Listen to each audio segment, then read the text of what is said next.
Good afternoon. My name is Jim Conlan and welcome here to this RCB Radio Sport Show special show, where is our preview of the upcoming Canon Hamilton and the intermediate draw for 2021, as the club championships will be kicking back into the height of the summer. Hopefully, please God, once Clare inter-county team have a really productive summer, all the club players, this is what we've been waiting for. The draws are in. We know what the groups are going to be for the Canon Hamilton and the intermediate hurling championship draw. Tonight, I'm joined by three special guests to preview the Canon Hamilton draw and intermediate draw. I'm joined by Tommy Guilfoyle, a renowned Clare hurling pundit for Clare FM, also a well-renowned Clare hurler in his day, and also a renowned coach as well. I'm also joined by Fergal Hegarty, another well-renowned Clare hurler, another well-renowned Clare coach. Also, he's managed Ballyea and Ina Kilnamona in recent times, so he has a good perspective in terms of what it takes to be in the business end for the Canon Hamilton. And lastly, I'm joined by Seamus Hayes, obviously a renowned sports journalist covering club championship hurling in Clare for maybe more than 3 or 4 decades at this stage now. Seamus knows every ball and every club and every player through the back of his hand. So that's all to come in our special RCB Radio Sports Show tonight. My name is Jim Conlan. Obviously, this show will be going out on our YouTube channel, RCB Sports, as well. But first of all, we're going to go through the draw for the Canon Hamilton draw. And we're going to start off with Group 1. It's important to note that the 4 semi-finalists from last year were all seeded, so they were all put in different groups. So the seeded team in Group 1 were the O'Callaghan's Mills. They were joined by Ina Kilnamona, Whitegate, Kilmaley and Clonlara. The seeded team in Group 2, the reigning champions, 6 Mile Bridge. They were drawn in with Clarecastle, Wolftones and Scariff. The seeded team in Group 3, champions in recent years as well, Ballyea, they were in Group 3. They were in with Broadford, Crusheen and Cracklow. And the seeded team, and probably one of the surprise teams of the championship last year, Rogue, they were in Group 4. They're in with Newmarket, Clooney, Quinn and Fecal. But we're going to start with Group 1. And we're going to start with the first team, obviously a finalist last year, O'Callaghan's Mills. And if I can go around the house, lads, in terms of O'Callaghan's Mills, have O'Callaghan's Mills really arrived now on the Clare scene in terms of being a contender going forward for competing for Canon Hamiltons? We know they've got to the semi-finals in recent years. They went one step further last year, getting to the final. Is there signs that this O'Callaghan's Mills team are going to be competing at the business end for the years to come, or is it a case that those 2 years everything went right for them? What do you think, Tommy? Yeah, I think I suppose this time last year, I suppose they wouldn't have been considered to be one of the contenders, but even they found it hard to get management early on last year. But as the championship started, they got their act together, and I suppose we speak about momentum in sport, and I suppose they won their first game and they took it game by game, and I suppose maybe surprised a lot of people, maybe surprised themselves in getting to the final. I suppose getting to the final was a great achievement, but I think the thought down in O'Callaghan's Mills would have been that they would have been disappointed with their performance. So yeah, I think they'll be hoping to build on it next year. Or this year, they'll have the experience of last year behind us, and I think they have fairly good form in the Clare Cup. So I see them not going away, and we'll be contenders to qualify out of that group of 5. Yeah, and I suppose, Seamus, the group they are in, it's probably perceived the group of death as such. So this is really going to test the Mills straight off the bat. Obviously, 2 teams are, as I understand, a 5-team group. 2 teams are going to come out of it as such. So this is going to be really test Mills in terms of their championship credentials, in terms of if they get out of this group, we really know that Mills are going to be in the business end in the shake-up. And obviously, it's probably not the group they would have picked. Yeah, I suppose it's probably not the group that they would have picked, but going on what Tommy said there, they certainly seem to have picked up this year where they left off last year. Okay, they were disappointed with their performance in the final against 6 Mile Bridge, but in recent times, after a good season, or what would be considered a good season for them, they seem to go downhill a bit in the subsequent season or two, but that doesn't seem to be the case this year. You know, they're unbeaten in their group in the Clare Cup. They've run up a lot of big score lines, and you know, they're more or less, I think, saying that, look, lads, we have come on from last year. We're a step ahead this time, and we've learned from last year. And you know, I think that they are going to be serious contenders in that group. They also, you know, there are other teams. They have 3 adult teams, and they're all doing well at the moment. They won the Junior A Championship last year, beating a fancy kid, made it him in a great final that went to extra time, and they've picked up a few players out of that. You know, and you know, Gary Cooney is now another year down the road, experience-wise. He's been part of the Clare panel there for the last year. So, you know, to me, they're going to be strong contenders, and they're certainly going to make life difficult for the other teams in that group. Now, a 5-team group is going to be difficult. You know, I've heard a lot of people say that the whipping boys in that group are going to be Whitegate. I think Whitegate have shown a lot of people over the last number of years that when their fans are tipped to be knocked out, they always come up trumps. So they're going to trouble a lot of the teams in that group. It has the makings of a fantastic championship in that group, and I think there'll be a fierce, serious battle there before we know what 2 teams are automatically going through. And I suppose, Fergal, in terms of the Mills, do you believe there's a nice blend there in the Mills in terms of experience and sort of youth? And do you feel that youth is maybe pushing those experienced players on in terms of delivering performances that we're seeing out of the likes of the Conor Coonies, the likes of Patrick Donlands, that even they're still getting on, they're still producing performances? Is that you feel they're being revitalised by the youth that's coming through in Mills, that they're sort of pushing on their older players? They're sort of a fine wine, as they're saying, they're producing their best performances now? Yeah, I think there's a vibrancy about the club. I think Seamus mentioned it there, you know, 3 adult teams, and that's very healthy for the club and the parish. You know, the Donlands have been, you know, to the forefront there for the last couple of years, were very prominent last year. Rocky Cooney at fullback, Gary Cooney up front, Colin Crean had an excellent season last year. Jacob Lucknan is a big, strong man and can take frees and win puckouts. And look, they have a nice blend there.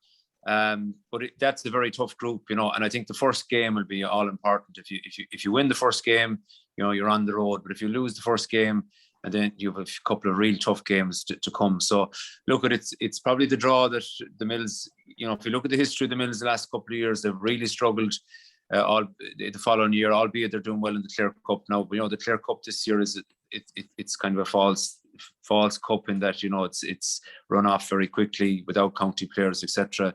I just think the Mills, it's a tough group for them personally. I wouldn't see them coming out of that group, and you know, particularly when you see the history, they found it really difficult to back it up the following year. And look, they had great wins last year. They beat Heineken. I was involved. They beat Ballier. So it's lucky enough to beat Ballier in the semi-final. As Tommy mentioned, a lot of momentum. So I would see, I just would struggle to see the Mills coming out of that group. I think they'll struggle a bit, to be quite honest with you.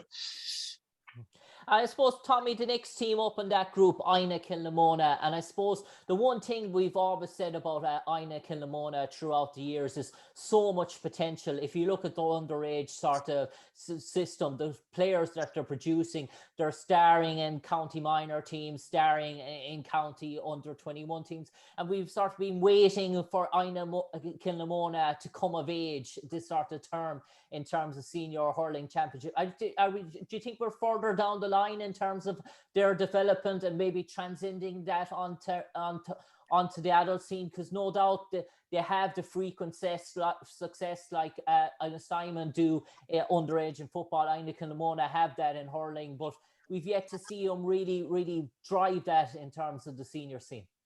Yeah, and again, I suppose, you know, I mean, it's going on potential, and I suppose, you know, when you look down through the players that they have, you know, they've all worn the county jersey at either minor or 20s or at senior level. And I suppose the problem with Ina Kilnamona seems to be that, you know, in any given championship that, you know, they could be up today, you know, with a superb performance and then, you know, fail to back it up the next day. And that seems to be, you know, an issue there of a lack of consistency or getting a good run going. there is no doubt that they have the potential. When you look at the two McCarthy's, David Fitzgerald and Eamon Foodie is the sub goalie with Clare now. Plus all the minors they have, Conor Hegarty, the Guilers, all those. So I mean, they really have potential.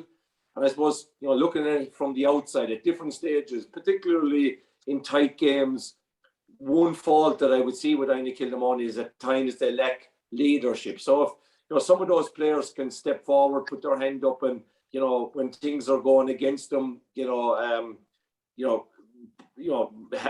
need to have more resilience. I think when they're under pressure, no doubt. When they're on top, they have a capability to beat and play anyone. So yeah, I do see him as a contender. And again, there's going to be 4 games in that. So, and with Fergal, as Fergal says, if you can win the first game and get on a run, who knows where it is. And I suppose, again, there's lots of teams going to beat each other in that group. So it's the team that manages to be a bit more consistent and rather than up one game and down the other. So yeah, Aine Kilnamona are definitely in the mix. It is a tough group to come out of, and if they come out of that group, they're in a quarterfinal, and who knows where it'll take them. And I suppose, Seamus, if I can ask you about Aine Kilnamona in terms of the dual start scenario, and it's important to remind that they are sort of dual club. This is a 5-team group of death. Their equivalent, their footballers in Estymon have been drawn in a 5-team group of death as well. We know the likes of David Fitzgerald plays a prominent role for both. We expect the likes of Keelan, Kevin Herher plays a prominent role for both. Keelan Guiler, Conor Hegarty, you'd presume, will play a prominent role for both. Aidan McCarthy then involved with Kilmurray Arbrickian as well. So how important are all these marquee players for Aine Kilnamona that they stay injury sort of free? Because you feel with Aine Kilnamona, if they lose one of their star men, they just probably at this moment don't have the personnel to replace them. Yeah, I think for any dual player in the current climate, where championships are run in a very tight schedule, staying injury free is crucial. You're talking of running off your senior hurling and senior football championship this year in 15 weeks, as I understand it, 15 to 16 weeks. So that means the dual players will be playing every week during that period, and it's going to be very hard to avoid picking up some kind of a knock. So pick up a knock that puts you out and misses a game would be a massive blow. It's a difficult situation for dual players, if there's a clash and if you're not 100%, do you just stick to your own club for that week or two or whatever? It's a nightmare situation really for those in charge and for those involved. I'd agree with what Tommy said there. Aine Kilnamona haven't really delivered on their potential. On given days they have, but they haven't done it on a consistent level. They have some marvellous players. They have some marvellous players who have come through minor and under 20 level onto their senior team. But this year, I'm not so sure whether either of the Arthur brothers will be available to them or not. Gerald won't, as far as I know. He's in Dubai. I don't know if Niall has tugged out yet or played a part in the league yet. They're two very experienced players, and if that's the case, there's two players that they have to replace. Where's the best position to play David Fitzgerald? It has varied with club and county. Some have been playing him half forward, some midfield, some half back.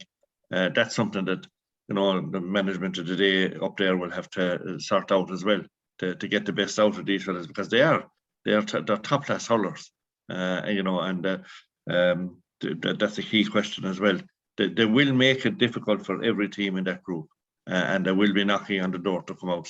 So the first game is going to be crucial. Get a win under your belt, tails are up, and people are looking forward to the next game. Lose the first game, you're under pressure straight away.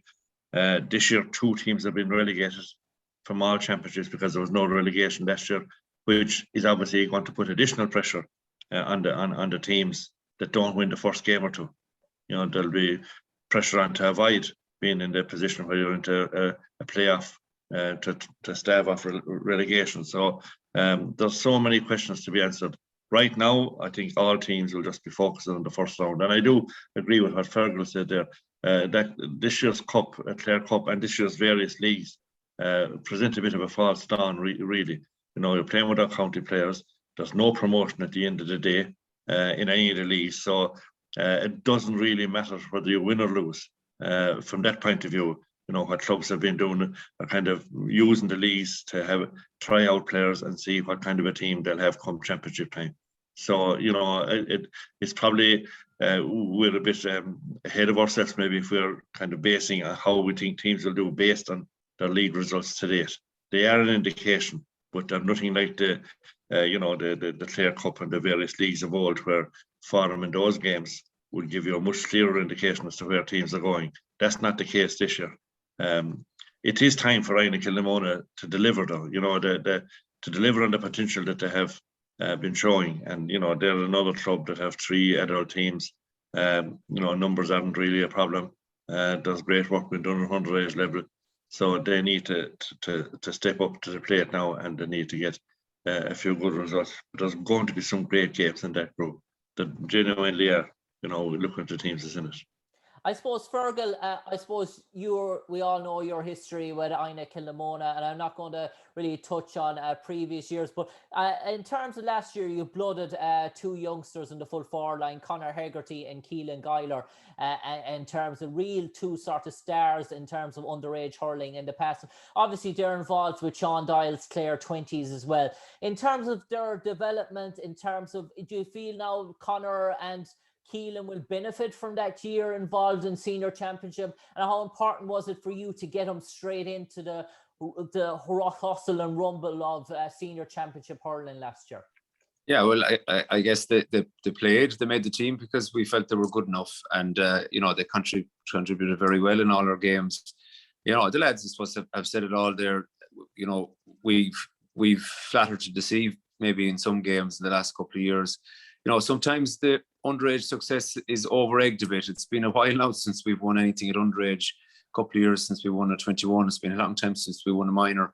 So, that seems to be overplayed a bit, even though we have produced a lot of good players, no doubt. But I think the lads said it as well there. We need our county lads now to really step up. And if you look at the teams that have been successful, the Bridge, Ballyea in particular, they're senior inter-county players deliver every day. That you're getting 8 out of 10, 9 out of 10 out of those teams from those players. So you need that.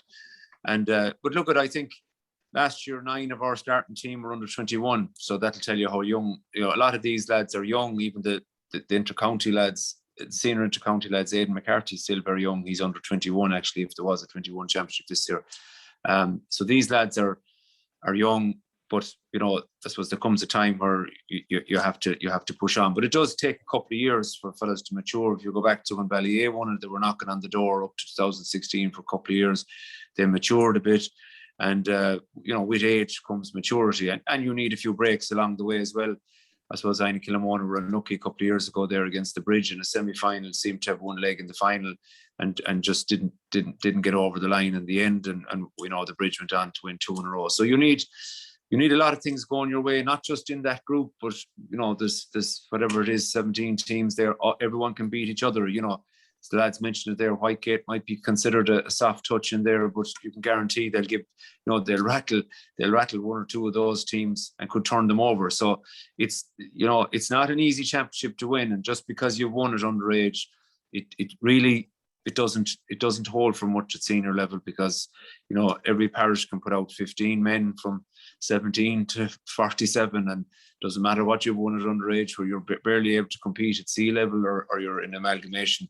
Once teams put out their senior team, they're a different animal. So it is a difficult championship. But look, I'd be hopeful Inagh Kilnamona, those lads will have matured a bit and they're ready to compete. But it is a very difficult group, having said that.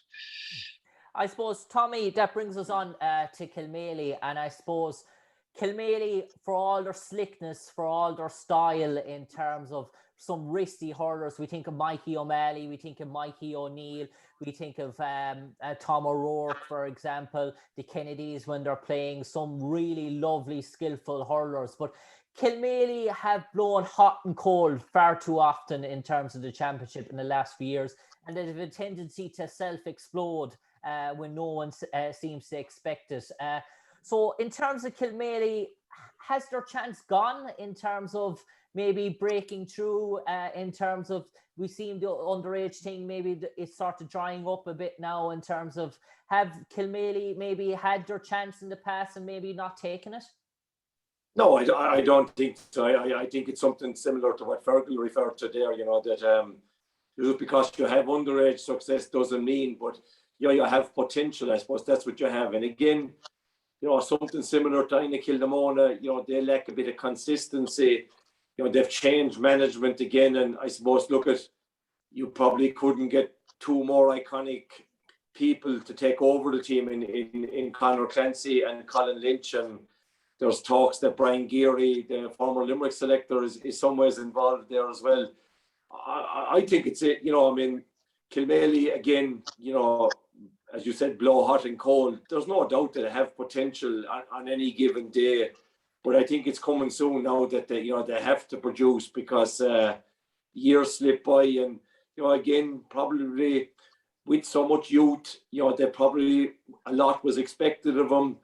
They lack a lot of experience to take out Conor Cleary, probably in Dara Keane, maybe Kenneth Kennedy to a certain point. The rest of them, while they're all fine hurlers in their own right, they're not those bread and butter players that when the going gets tough, the tough get going. And again, that's something that they lack. No doubt. Again, it's all about momentum and consistency for me. If they can put 2, maybe 3 performances together of not a spectacular performance followed by 2 mediocre ones. I think 3 good solid performances will put them in a position to qualify from that group. But that's a big if. But no doubt, I think with Colin Lynch there, he'll instill a lot of steel into them. Conor Clancy,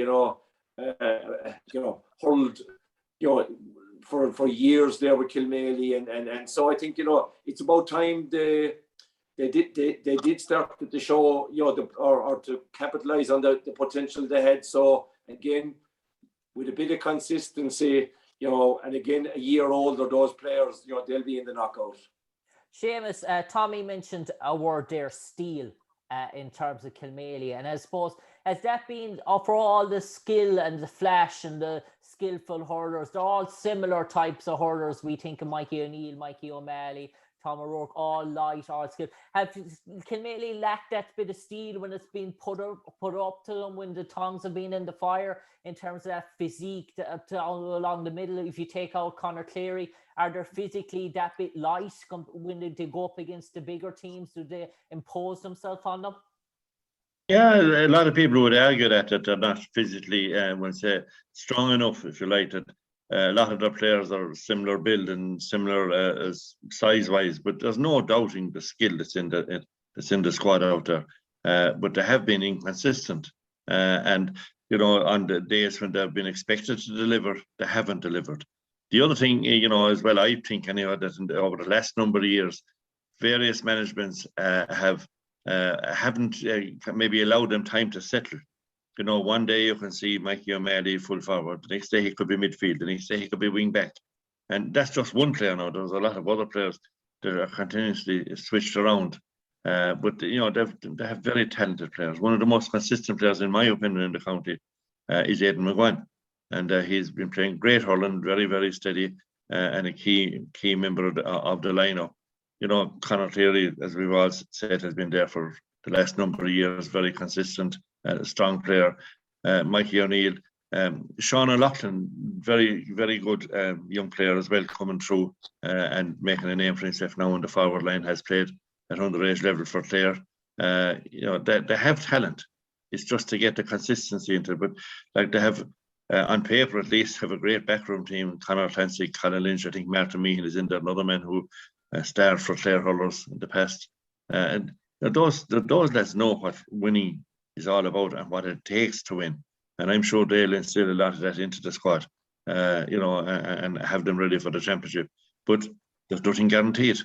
They've been fancied for the last 3 or 4 years to be in the final stage of the championship, and they have failed to deliver on that. So, their supporters, I'd say, are getting a bit anxious that they need to maybe make a statement now, and they need to go a step or two further. So this is probably a year in which they'll be trying to do that. Fergal, in terms of Kilmaley, I suppose when you look at other teams around Ballyea, you know, Niall Deasy, Tony Kelly could go off for 10 or 12 points. When you look at Eroge, you could say Shane O'Donnell and David Reedy, if they hit fire, they could go for 10 or 12. 6 Mile Bridge, you say Jamie Shanahan on his day, maybe one of the Moreys, Alex or Cayman, can go for 10 or 11 points. Maybe as well, you see, when you look at some of the others, Clonlara, Ian Galvin, you could say could go for 8 or 9 points. Do you really see that where Kilmaley lad can really go off or really hit 10 or 11 points in a real key championship game? Or they seem to have players that really hit 3 or 4 points, but do you really have that sort of real cynical sort of scorer that you can really guarantee, well, if it is Skies on song, he can go for big numbers? Yeah, it could be one of their Achilles heel, maybe. You know, I suppose go back to Seamus' point. Maybe they haven't settled on a team. Dara Keane is another guy that's sometimes in the back, sometimes in the forwards. And I think if they persist with Dara in the forwards, you know, he can play very well in the backs as well. But he's one of those go-to guys that can grab a game by the scruff of the neck and come up with a goal, or, you know, he'd rattle in 1, 3 or 4 or 5 easily. So I think they'd be probably better placed to leave him somewhere in the forward line, whether that be closer to goal or on the half forward line. He's a real quality player. But I suppose maybe one thing that might work to their favour this year, to the best of my knowledge, Conor Cleary is the only one that's involved with the Clare squad. So they'll have a good time to work with the new management and bed in. I suppose unlike some of the other teams in that group who would have, you know, multiple players on the county panels, both under 20 and senior. As far as I know, Kilmaley don't. So that might work in their favour. They have a lot of quality players. Just hasn't happened for them. But again, you know, that underage success, it doesn't guarantee anything. But on their day, they can beat anyone. But they just I suppose, you know, like a lot of these younger teams coming through, they need to kind of get that bit between their teeth. But I think they have a lot of really good hurlers, and they'll cause a lot of trouble in that group. Tommy, Clonlara, nobody seems to be talking about Clonlara coming into this championship at all. There's not a word being mentioned about him. Is that a good thing for Clonlara this time around? Yeah, I think it is. I think, you know, Clonlara were, I suppose, my pet hate for the last couple of years, because usually I'd be tipping them to qualify and then they'd let me down. And, you know, again, I think finally last year, I think maybe that there was a line drawn in the sand, and, you know, the old team, as we'll call it, you know, have by and large moved on. They went for a lot of youth last year. You know, disappointed probably to lose out to Broadford, but on that given day, I think, you know, the 2 Galvins were missing, and obviously John Conlan was missing. So, you know, they were without those 2 players. So, I mean, when you look at them this year, you know, they have 4 guys on the Clare under 20s at the moment.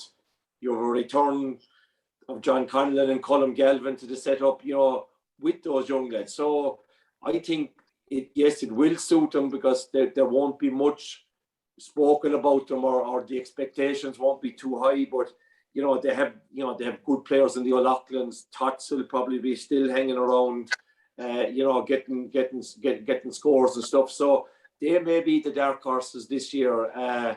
You know, to come out of that group, of course, we've discussed it as being the group of death, but definitely, you know, I think they need to, you know, to make their own piece of history here, and you know, stop looking back into the past about the teams that won the one championship and should have won 2 or 3, or, you know, and finally get that monkey off their back and create their own identity. I think, because in fairness, you know, there's a lot of young guys there, and that's a heavy burden to carry. But I think, you know, they have good management there. There's 2 Nels, Dara Conan is involved, and you know, Harry Eddie Horgan is involved. So, you know, I think they'll be well prepared this year. You know, with the return of Colm Galvin and John Conlan, they'll be itching to get back. And I think with those 2 players there, the respect that they command, I think, you know, can only rub off the players. And you know, again, as I said, they'd be my dark horses maybe to surprise a couple of people this year. Seamus, do you think the last few years it's been a confidence issue with Clonlara, that all the slating that's gone about in terms of the media and probably from their own crowd has really got to them, affected them mentally? Do you feel there was a psychological barrier there with some of those Clonlara players? Yeah, there's certainly were a lot of question marks. There's no doubting the ability that's within the group. There's no doubting the ability they have within their panel. That on any given day, if they play to their potential, you'd be expecting them to be in the very final stages of a championship, but they haven't delivered. And I agree with what Tommy is saying there. John Conlan is back to full fitness this year, massive asset because he's a massive leader for that club. The Galvins were missing last year. Today they were beaten in the championship. There's no doubting the ability that both those guys have. And the young fellas coming through, Aidan Moriarty and the O'Loughlin's, they've all loads of skill, loads of ability. But they have to realise, I think, Clonlara, that there's no such thing as a given in whoever you're meeting. You have to earn your victories. And maybe they took one or two teams for granted last year and, just weren't fired up on the day. I don't think that'll be the case this year. I think they'll be well focused and well organised. But the pressure is going to be there, and there's a lot of doubts amongst their own supporters as to whether or not they can deliver.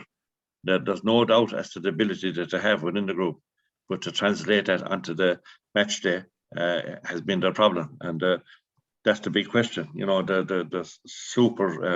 There's a super possibility of the games of the championship being played out within that group. And you're going to have in the final round, whatever way, whoever is playing who, you're going to have teams battling for survival. And one wrong result and one of those big teams that we're talking about there could be in the relegation playoff. So there's an awful lot at stake there. Clonlara have the ability to qualify from the group. They certainly have, but they have to prove to everybody that they can step up and that they can be focused on the day to do that. Fergal, lastly on Clonlara, would you question their hunger? I don't think so. I think this is a new team, as Tommy said. I actually saw them play in the first round of the Clare Cup this year against Sine Kilmona down in Clonlara, and they looked very impressive. A lot of young players, a lot of players who won that minor championship to beat Clarecastle comprehensively in a minor final a couple of years ago. So brought a lot of those through, and they looked really sharp to me on the night. Moved the ball very well. A lot of young players coming in together now, which sometimes isn't ideal, albeit they have the two Galvins and John Conlan. Tots O'Connell played on that night, and he was outstanding. Scored freely from play, looked really sharp and reinvigorated. So I think they will be dangerous, but again, it's a very difficult group. I think if they were in one of the other groups, it'd be more clear cut. But I wouldn't see hunger as being a problem. They're a young team now, and I think they, as Tommy mentioned, that kind of baggage that they had, that they lost a couple of finals in a row there, a couple of years ago. I think that will be put to one side. And we've heard in the past of possible, rancor and infighting, etc. So I think that they'll have moved on from that now, and they have a settled management. And Dara Conan is an iconic figure down there as well. So I'd expect a more positive showing from Clonlara this year. Tommy, lastly in that group, Whitegate, I suppose, a 5-team group, I suppose, probably the smallest panel available in terms of who they're up against. Will that tell its toll for Whitegate? It should, yeah, but I suppose ironically, Whitegate's greatest strength has been their spirit and their never say die attitude. And again, we've discussed the weaknesses of maybe the teams in that group. They have that in spades. Yes, they are a small, tight, fierce, committed team. They'll have the Fahies will be there, Brendan Bugler, the Burks, Colin Madden. And again, I expect one of those to take a big scalp of the bigger teams and put that group into real confusion. I have no doubt about it. They'll bring down one of those teams against the form, I suppose. And again, yes, they cannot afford to get injuries. They have a small panel, so if they have all players, maybe put in a good performance in the first round and even win the games. Their tails will be up, but yeah, they are, of the 5 teams, they are perceived to be the weakest. But as Seamus alluded to there, that's when they're at the most dangerous. When people write them off, that's when they stand up and be counted. And again, against some of those teams we've spoken about, lack of physicality, lack of leaders, okay, when everything is going well, Whitegate will be there to take advantage of any of those teams drop their guard. Seamus, in terms of Whitegate, what do you think is the ambition for Whitegate in this group? I've no doubt that their ambition is to qualify for the knockout stage. Terence Fahey is their manager, very experienced man. We all know what he's achieved with the secondary school in Tulla, bringing them to a number of titles. Strong player himself when he was playing. That's the way he will be looking at it. I have no doubt in the world about that. That's his style. For the last couple of years, I suppose you could liken them to the Clare footballers, in that the Clare footballers have been tipped by most pundits over the last 4 or 5 years to be relegated each year from the league, from Division 2 of the league. Whitegate have been in the same boat in the Championship for the last number of years. A couple of years ago there, a lot of people said there was no point in even going out to Tulla to see them play Clarecastle in a relegation playoff. We all know what happened. They won the game, and Clarecastle were lucky to survive relegation a round or two later. I agree with what Tommy says there. They will take a scalp or two. They'll take a scalp or two, and they will blow that division wide open, whether it be in terms of who's going to go into the quarterfinals or going to the playoff for the relegation. But they will play. They will have a key hand in that, because they'll be tipped to lose. The prediction will be that they'll lose each of the games. That'll be the prediction, I would say, because that's the way people tend to go with these things. And I don't think that'll happen. I think that they will certainly make people sit up and take notice. They have a small panel, a very small panel, and they can't afford injuries, certainly. But they have a very spirited panel, some great hurlers in there,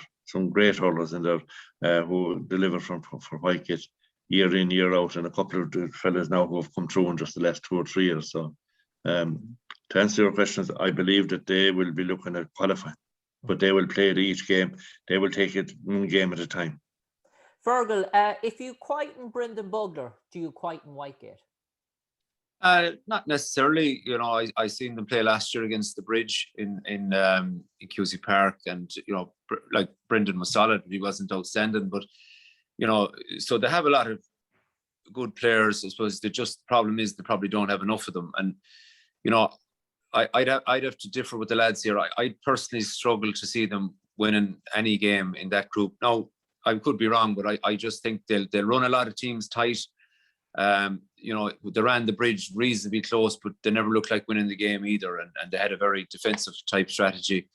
I suppose themselves, and they'll probably target the Mills game as being a localish derby, and they'd have met them a lot in the past. But I just think, because there's that extra game in it, to have a small panel, as the lad said, they won't be found wanting for effort and enthusiasm and spirit and all the rest of it. But I just think that they just mightn't have enough quality, and I would say they will struggle in that group. But look, at the Mills won't be, they nearly expect to be in a relegation scenario every year, and that's what has happened generally over the last 10 years. They've ended up there, so they're not in it. They're not surprised to get there, and they generally get out of it then. Whereas in the past, teams with higher profiles got into the relegation dogfight, and they were almost shocked when they got in there and they weren't able to cope with it. They had a great win over Market. I remember a few years ago over in Broadford, and over gave them a chance, and Kilmaley ended up being relegated. This type of thing, they have got to the semi-final, final relegation, and that's when you see the real spirit. But I just personally would struggle to see them winning any game with that group. But as I said, I could be wrong as well. I suppose that moves on to Group 2 now, where we have 6 Mile Bridge, Tyrcastle, Wolf Tones and Scariff. We're going to start with the county champion 6 Mile Bridge. And Tommy, is this group going to be a cakewalk for 6 Mile Bridge? Are they not going to be tested at all?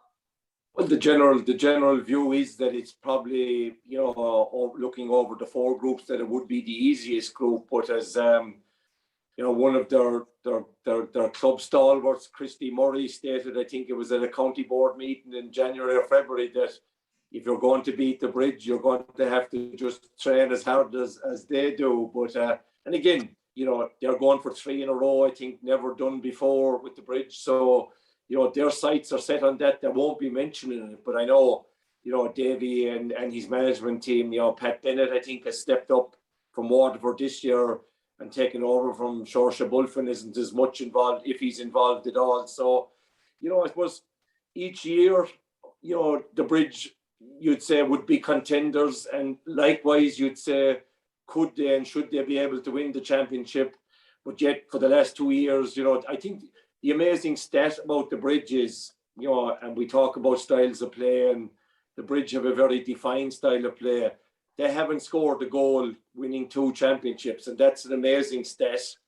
So they have a certain style of play. Some teams struggle to cope with that, and I think the Mills in the final last year got sucked into trying to take on the Bridge, at their own game and fail badly in it.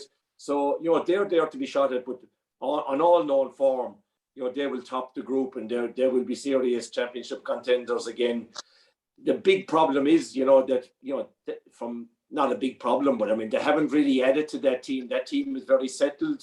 If 1 or 2 or 3 maybe miss for different reasons or aren't in form, have their players to step in. I'm not sure. They have a second team in intermediate grade.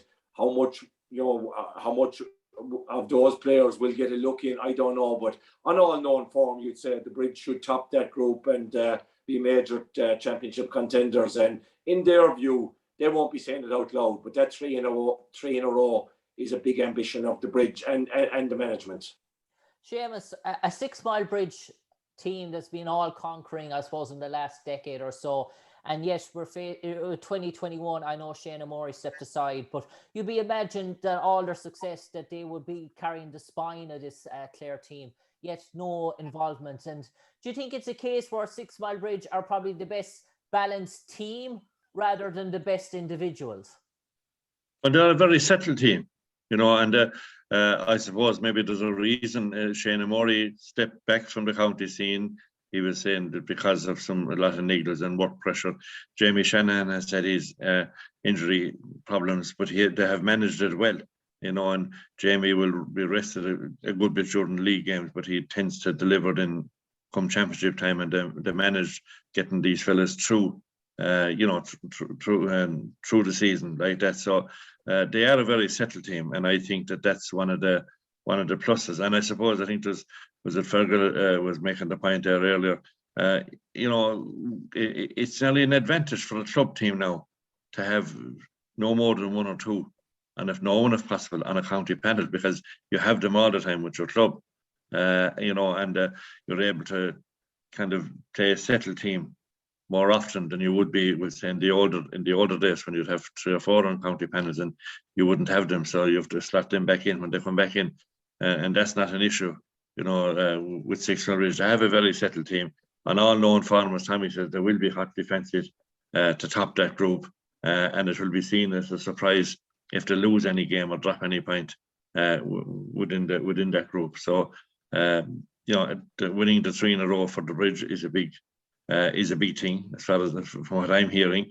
Their neighbours, Newmarket, would be great rivals of theirs for a number of 3 in a row. So, 6 Mile Bridge, probably the most consistent team in Clare over the last 25 or 30 years, would feel that, that's something that they want to have in their CV, that they had a 3 in a row in the senior championship. So that will be a driving force for them, even though they won't say it publicly, but it will be a driving force for them. So, it will be surprised if they don't top that group and progress to the knockout stage.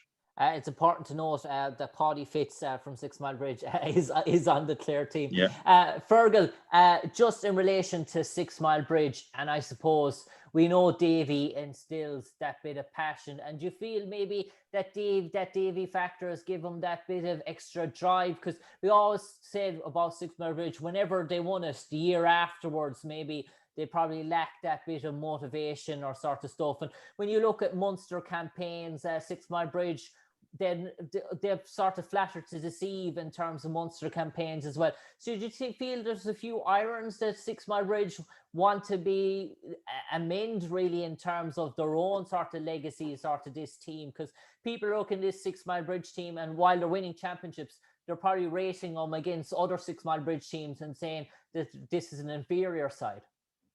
Yeah, well, I think this team, I suppose, you could say, has been probably the most successful bridge team over a longer period of time. If you go back to John O'Mara's time with pretty much the same players, they won 3 championships in 5 years. So, Davy, while he's done a great job there, he inherited, a team that was well established and had won 3 championships. Won the championship in his first year, could have been beaten a few times along the way. And then I suppose, had a huge disappointment in the Munster club where they got a real bad beating in their own backyard by Ballygunner. And I suppose in fairness, came back from that last year. But you could argue that, they got a reasonably handy run last year right through the championship, and no one expected the Mills to get to the final. Even before that, it was considered to be a handy championship. So that, they probably won't like that being levelled against them either. And they'll come back. I don't know if there will be a Munster club or not this year, but certainly the 3 in a row will be the big carrot at the end of the. But look, at all bridge teams are well motivated, irrespective of who's over them. Come championship time, whether it's underage or intermediate or senior, the bridge are a hard team to beat, and that'll be the same. And I expect them to come through that group very easily, which is exactly what they'll want, because they are an aging team now, and as Tommy said, they don't, funnily enough, have a conveyor belt at the moment coming from minor or under 20. I think that the strength is further down at 16s, 14s, 12s. They have huge numbers down there, and they're doing a lot of work with them. But for some reason, there seems to be, a bit of a fall off further up the food chain. So they're trying to squeeze the very last out of this team, because I think there will be a fallow period after this. So I think they'll be serious contenders. They'll come through that group, I'd say, relatively easy, and that'll help them, because they won't take much out of them. And then come quarter-final into semi-final, if they get that far, they'll be cranking up at that stage. Clarecastle, Tommy, are they in crisis? Well, who am I to say that the Clarecastle are in crisis? Well, I suppose, yes, they are struggling, and I think by their own admission, they wouldn't disagree with that.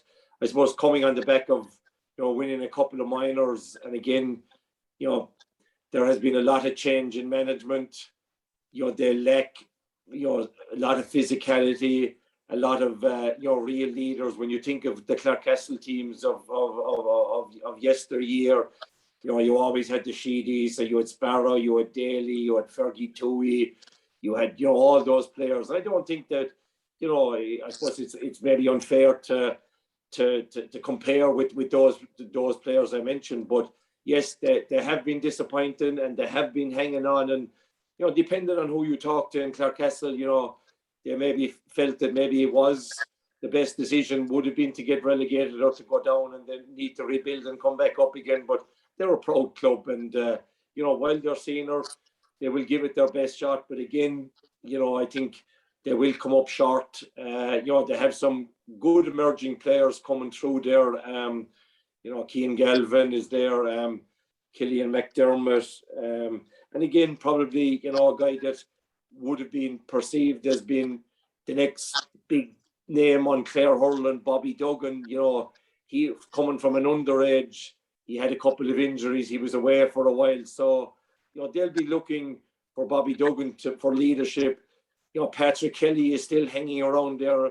The word is that Jonathan Clancy has retired now. Whether he'll come back or not, he was always a big leader for them, a big game player. So yes, it is. They will be relying on a lot of young lads. They're under new management. I think they have Brian Russell is the manager, I think, and coached by Shane Milan from Limerick. So an outside influence there, might bring about improvement. But you would say on last year's form that they will struggle. But then again, on any given day, if they click, they could be big opposition for some of those teams. Seamus, is there a commitment issue with Clarecastle? I wouldn't think so. That would be the last thing I'd say about them. But I suppose, like everything else, times are changing. They have a very young squad now. Like the leaders and the staunch members of the squad, would say, of recent times are no longer there. I understand, and what Tommy said there, that Jonathan Clancy has retired. Patrick Kelly hasn't been starting in recent games. And they're kind of looking at Bobby Duggan, Stephen O'Halloran, are kind of the senior players in the team, and the rest are all around 19 and 20. And there's no substitute for experience, and they haven't that. But results haven't gone their way, and I suppose it's hard for young people. Young players don't tend to be as motivated when results haven't gone their way. So maybe from that point of view, but they are working hard. I know the behind the scenes, they're working hard to try and build a solid base there, within the squad. But I think they're going to struggle in that group, and they will struggle to avoid being involved in the relegation battle. And Fergal, in terms of Clarecastle, how long is this rebuilding process going to be for them? And is there going to be more knocks on the road before they finally see a few turns in their fortune? Yeah, possibly. Tommy said it there. They won a few minors and didn't seem to get any bounce from it. And, ironically now, their underage seems to be struggling, whereas before, even though the senior team was struggling, they were doing okay at underage. Now they seem to be struggling even at underage. They seem to be, in the B grades, etc. Even though that's not the end of the world if you can compete at B and get a few players from it. I suppose the difficulty with Clarecastle in the last couple of years is not alone have they been beaten, but they've received bad beatings. Fergal gave them a bad beating last year.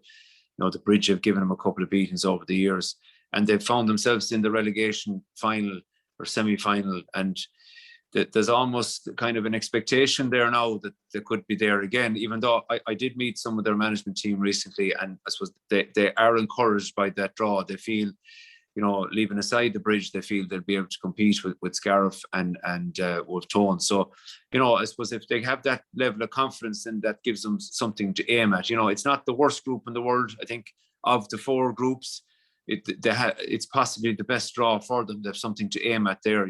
Scariff are just up from intermediate. Wolf Tones have had their own issues in the last couple of years. So look at with a bit of luck, they could get a result there. But I think that's as much as in my opinion, they might get one win, and that would be it. There seems to be just bringing in too many players too quickly isn't the thing either. But I think they've been left with no other choice, because some of the players they had there, there may have been a commitment issue. Fitness levels weren't maybe as high as they should have been. So it's a difficult period for Clarecastle, but they are doing a lot of work behind the scenes. They're a proud club, a proud tradition, and I don't think they'll be relegated. They're so proud that they'll get out of it. But as regards being contenders or anything like that, no, certainly not. And I don't think they'll struggle to come out of that group as well. Tommy, for the players Wolf Tones have, are they underachieving? I suppose, again, something like Clarecastle, I suppose, where they would have been compared to former teams, and, where Wolf Tones were winning county championships, winning Munster clubs and competing at All-Ireland level. They didn't seem to follow up on that, and probably, it was, I'm not sure you call it a mistake, but they probably neglected their underage. Would have, I remember Aaron Shanahan playing in Wolf Tones playing in minor C, so that's a big gap to bridge from minor C up to senior and retain it, albeit that they dropped down to intermediate and won it. But I think they've Aaron Cunningham is back now. There's doubts about he's carrying an injury at the moment, and to the extent of it, Aaron Shanahan is there, and Jack Cunningham, Darrell Lohan is on the county panel, and I think Alan Cunningham, the Limerick selector, is involved to some extent. So they'll look at that group. I think something similar to what Fergal was alluding to there, in that they might be looking for that second spot. Beat Clarecastle, maybe take Scariff as well. They'll be looking for that second spot. And I believe we're talking about big clubs like Clarecastle, Wolf Tones, and we'll go down the road with Dora Bearfield. Massive losses to senior championship for different reasons. And again, that filters through to inter-county level. But it's up to each club to look after their own house and that. And I think Wolf Tones have steadied the ship you know, they have Dahi O'Connell, they have Barry Lucknan still playing, and you know, they're players that command a lot of respect. But I think, you know, they'll be looking for second spot in that group, and you know, then they get to the quarterfinal, and who knows then, I think. But get out of the group, I think, would be their ambition. Seamus, in terms of Wolf Tones, are they struggling for identity in terms of their main sport down there? Is soccer really taking over from hurling as the main sort of sport you feel in Shannon at the moment? It's certainly an issue, I think. You know, there's three soccer clubs in Shannon at the moment, and a couple of them have 2, if not 3 adult teams. So from that point of view, and there are a couple of players then trying to play both, you know, which you really can't do when it comes to the business end of the hurling and football season. So from that point of view, it is a problem, I suppose. You know, for a town the size of Shannon, they should have maybe a lot more players challenging for places on adult teams, and probably maybe should have another adult team. But having numbers has proved a problem for them in recent times. You know, and they are struggling a bit with numbers for their senior panel, I gather. But they have a good mix, like, you know, Tommy mentioned there, Dahi O'Connell, Barry Lucknan, the 2 of them, and Jamie Rowan, another survivor from the last championship winning team. You know, they carry a lot of experience. You know, and then they have the county players, Rory Hayes, Aaron Shanahan, and, you know, you have the Jack Cunningham, then Aaron Cunningham, if he's available. There's reports that he could be out for a while, injury-wise. You know, so they have a good mix from that point of view. They certainly have a good mix, but the results over the past couple of years have been a bit mixed, and they've kind of just been, maybe if you like, hanging in there since they came back up the last time from intermediate level. So they will be, I'd say, they will be approaching that group, something like Clarecastle and Scariff, you know, battling, see themselves as battling to be runners up to the bridge and qualify for the quarterfinal. And they will all be definitely determined that neither of that 3 are going to be in the relegation dogfight. So it's going to be tight. But Wolf Tones have as good a chance as Clarecastle and Scariff of achieving that target. Fergal, do you think when Wolf Tones take a bit of early knocks or things go against them, do you think they drop their heads more than other teams in terms of that sort of the sort of sulk a bit? Well, you know, possibly. I think they've just struggled with their consistency. You know, they have 2 players starting for Clare. You know, they have a lot of quality players. Some of the players maybe are coming to the end of there, but I wouldn't say there's a discipline issue there or anything like that. It's just they haven't had the conveyor belt. And I think in an urban setting, it's a lot more difficult than in a rural setting to get. There's a lot more other distractions. You know, as you mentioned, you've got 3 soccer clubs. I suppose there's a lot of distractions in Shannon, and they're very close to Limerick, etc. And a lot of stuff going on in terms of other sports, basketball, soccer, rugby, etc. So I think they need to rekindle that spirit they had, you know, going back there to the 90s, where, you know, they were able to compete at, you know, won a couple of championships, went on to win a Munster club, etc. Unfortunately for them, a lot of those players seem to have moved away from the area as well, which didn't help, you know, that they weren't able to kind of instill that spirit into the club. So look, but they still have a lot of talent. I suspect that, you know, they'll be well able for Clarecastle, Scariff. I think the Bridge would beat them. But of all the teams in the group, they're best equipped to compete, you know, to be competitive against the Bridge. But again, a lot depends on the draw there, who they play first. You know, if they have a win first, their tails are up then. But if they got a beating, just say against the Bridge, then that whole spirit thing could be called into question then, and they may find it difficult to regroup. And they also have football as well, of course, which is another issue which they have to contend with. Tommy, is everything this year for Scariff a bonus season? Is this a free hit for Scariff, a free shot? Well, it's not, because, you know, as Seamus alluded to there's 2 teams to be relegated, and I think, you know, Scariff, yes, they'll be going all out to do as good as they can in that group, but I think ultimately their main aim will be to keep their senior status. I think that has to be their goal, and I think it has been the goal of the past winners of the intermediate over the last couple of years, we've seen teams yo-yo up and down no more than my own club. Fergal, it took us a long time to go up. Well, we're above a year or two and came back down again and had to fight tooth and nail to go back up again. So I think, Scariff's main aim will be to retain their senior status. Again, probably small enough panel, amalgamated with Ogunlo at underage all the way up to under 20. So, the numbers aren't there, but I think, they will take great heart, and there was great celebrations, and there was great, that they were back up senior again. But, I think that one of their main talisman and leaders and warriors, Pádraig Brodie suffered a bad injury there a couple of weeks ago, and let's hope that he makes a recovery, I think. And again, another one of their players, Tomas Mack, suffered a bad injury as well, ironically, in training. So, their panel isn't as big as other panels. They'll need all their players, but I think their main aim will be to retain their senior status. And again, we spoke about the positioning in that group, what's going to be seen as success to get to the bridge, obviously, to qualify. The rest of them aim will be to be finished, to be second, but the big prize is that they're not fourth in that group. So I think, again, it'll depend on the results, but Scariff, a very proud club, have a lot of work done already this year, playing a lot of challenge matches, because I think they're playing maybe at intermediate league level.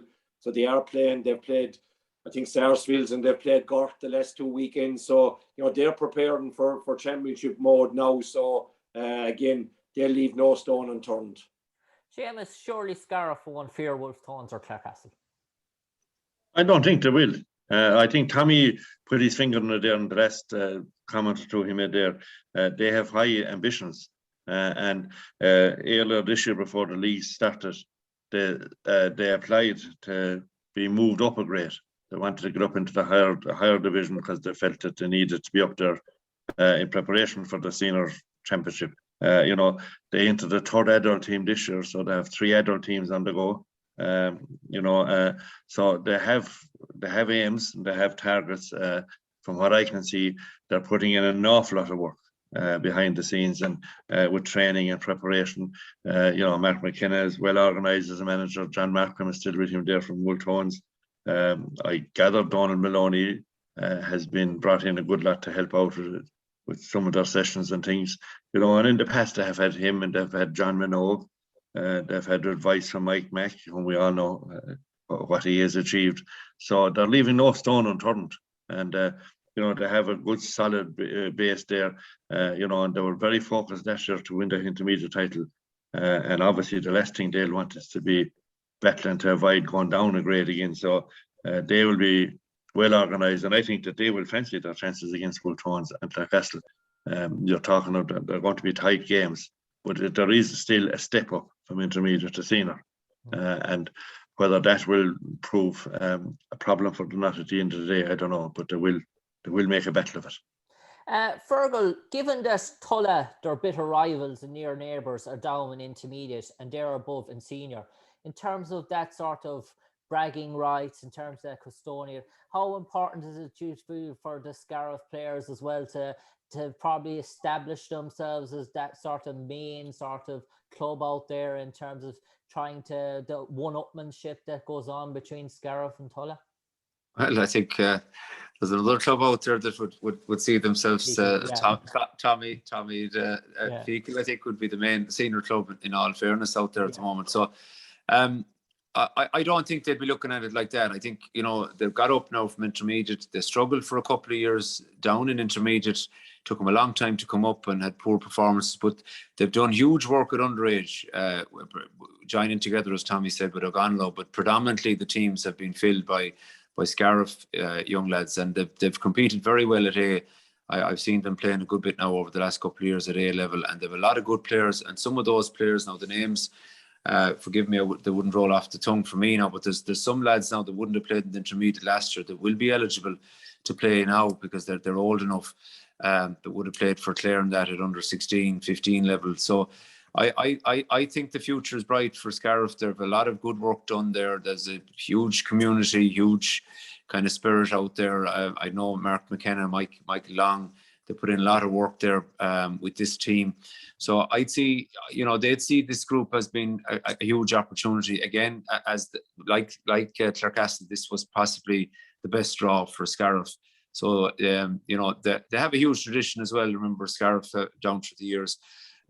So I think there's a bright future. I think their aim will be to stay up, no doubt, because after this team, some of that team are coming towards the end of it as well, you have to remember. But there is a conveyor belt in Scariff, and they'll be doing their best to keep up senior. And I think down the track in a couple of years' time, if they can keep senior, then they'll be really competitive. And of course, they have an ace in the pack in Mark Rogers. I think we're going to see a lot from this young man in the next couple of years. We saw flashes of it even last Sunday, and he's a real marquee player. He deserves to be playing at the highest level with his club. And I think if they can stay senior, they'll be very competitive in a couple of years' time. But key for them is staying up. On to Group 3, where we've Ballyea, Broadford, Crusheen and Cracklow. And Tommy, in terms of Ballyea, people will say that their good spine of their team is made up of predominantly footballers. And when it comes to the key sort of battles, that maybe some of those footballers lack that natural hurling skills or the risks in terms of hurling ability. Do you think that's a fair assessment? I don't really. I don't, because I think, you can't take away, they have been successful, and, yes, some of them, are predominantly football first and hurling second, but that doesn't mean they can't hurl, and, they fit into that team. And it's all about, I think, again, the dual problem there with not only within that club, but unfortunately they have players with, a couple of clubs, so it's hard to coordinate. In fairness, they're under new management, and that will be, a challenge to them again. But I mean, no more than Group 1 is. I think this is really, another group of that. When you look with the teams down through with Ballyea, Broadford, Crusheen, and Cracklow, at the moment, I suppose Cracklow or Ballyea got beaten in last year's semi-final. They have county players both at hurling and football, and how they gel back, and they won't have played much cup hurling league action. They'll be going straight in to championship action. That may or may not come against them, but they would have been disappointed to lose last year's semi-final against the Mills. It was looking like a match that they had won, but just couldn't see it out and got sucker punched at the end of it. So, and look at any team that has Tony Kelly in its ranks, and again, Ballyea, no more than Clare, aren't a one-man team, but you have to have a chance because, his skills and his talent are exceptional. And, sometimes you see guys that star at county level and sometimes don't produce it for Ballyea.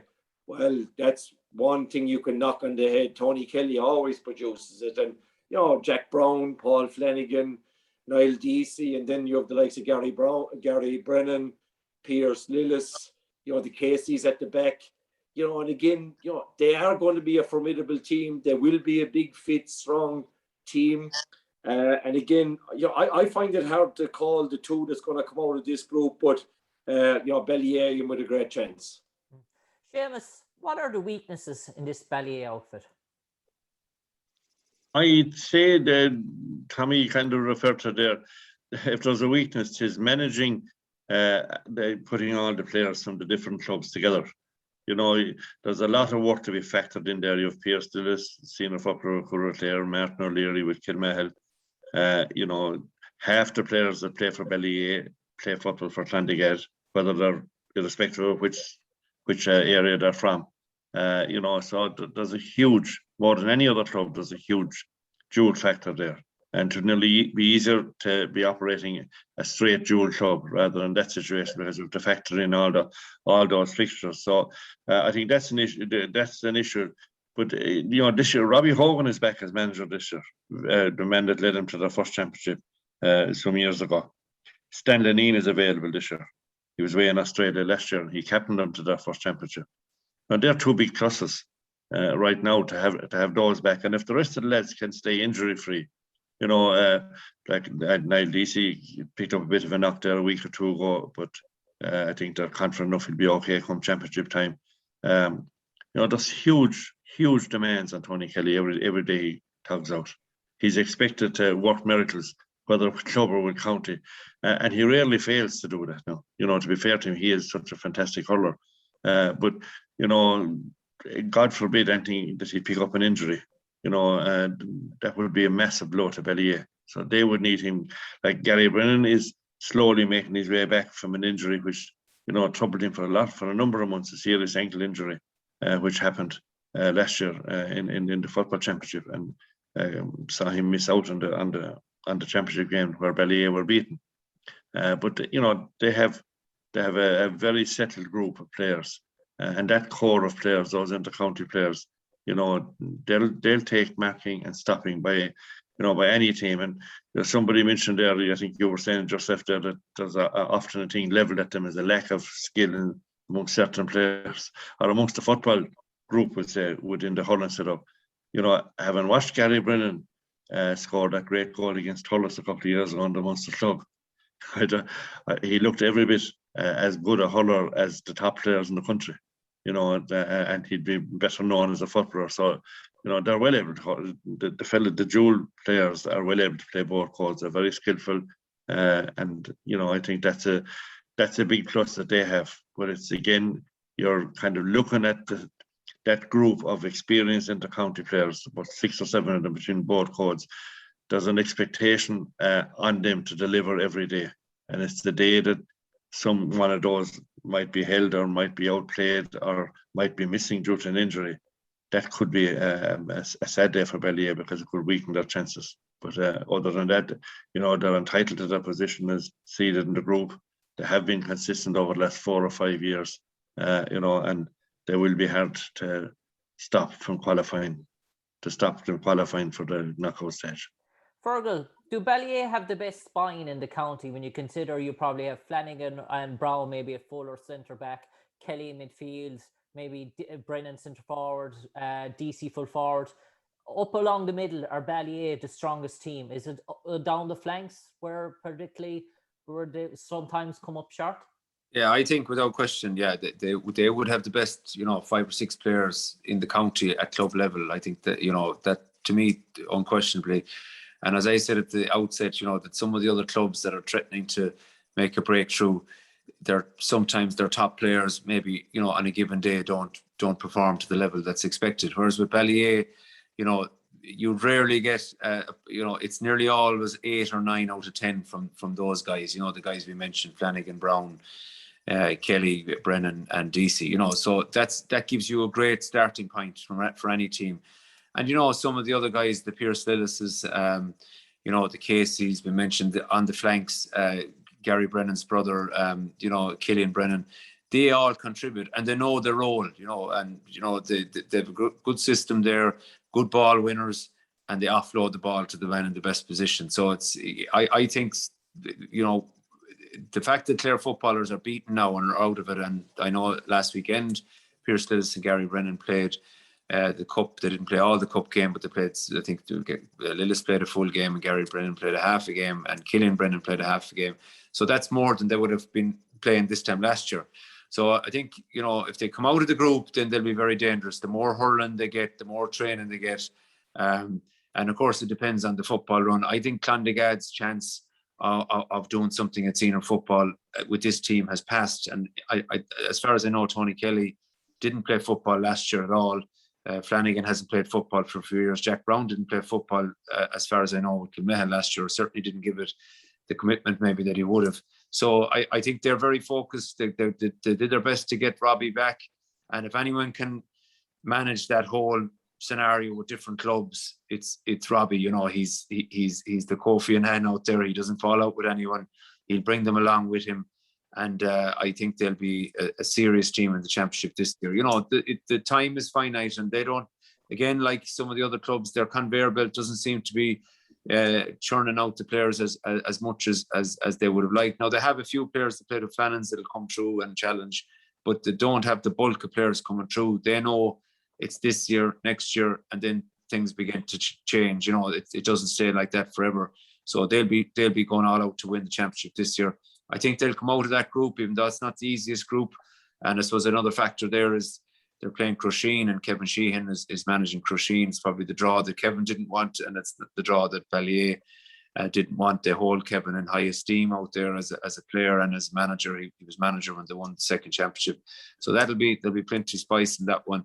But I think they'll come out of the group, and with that bulk of hurling they'll have gained, then they'll be very difficult to beat going forward. This was the only blot in their copybook. They seem to struggle with the bridge. They've never beaten the bridge in senior championship, and I suppose they'd like to get that monkey off their back. That for some reason, even at underage, they struggled to beat the bridge. But I think they're going to be right there contending again this year. Tommy, on Broadford, everyone sort of surprised last year, sort of surprise team. Are we going to see probably the dreaded word second season syndrome in terms of a good year last year and maybe sort of a dip this year?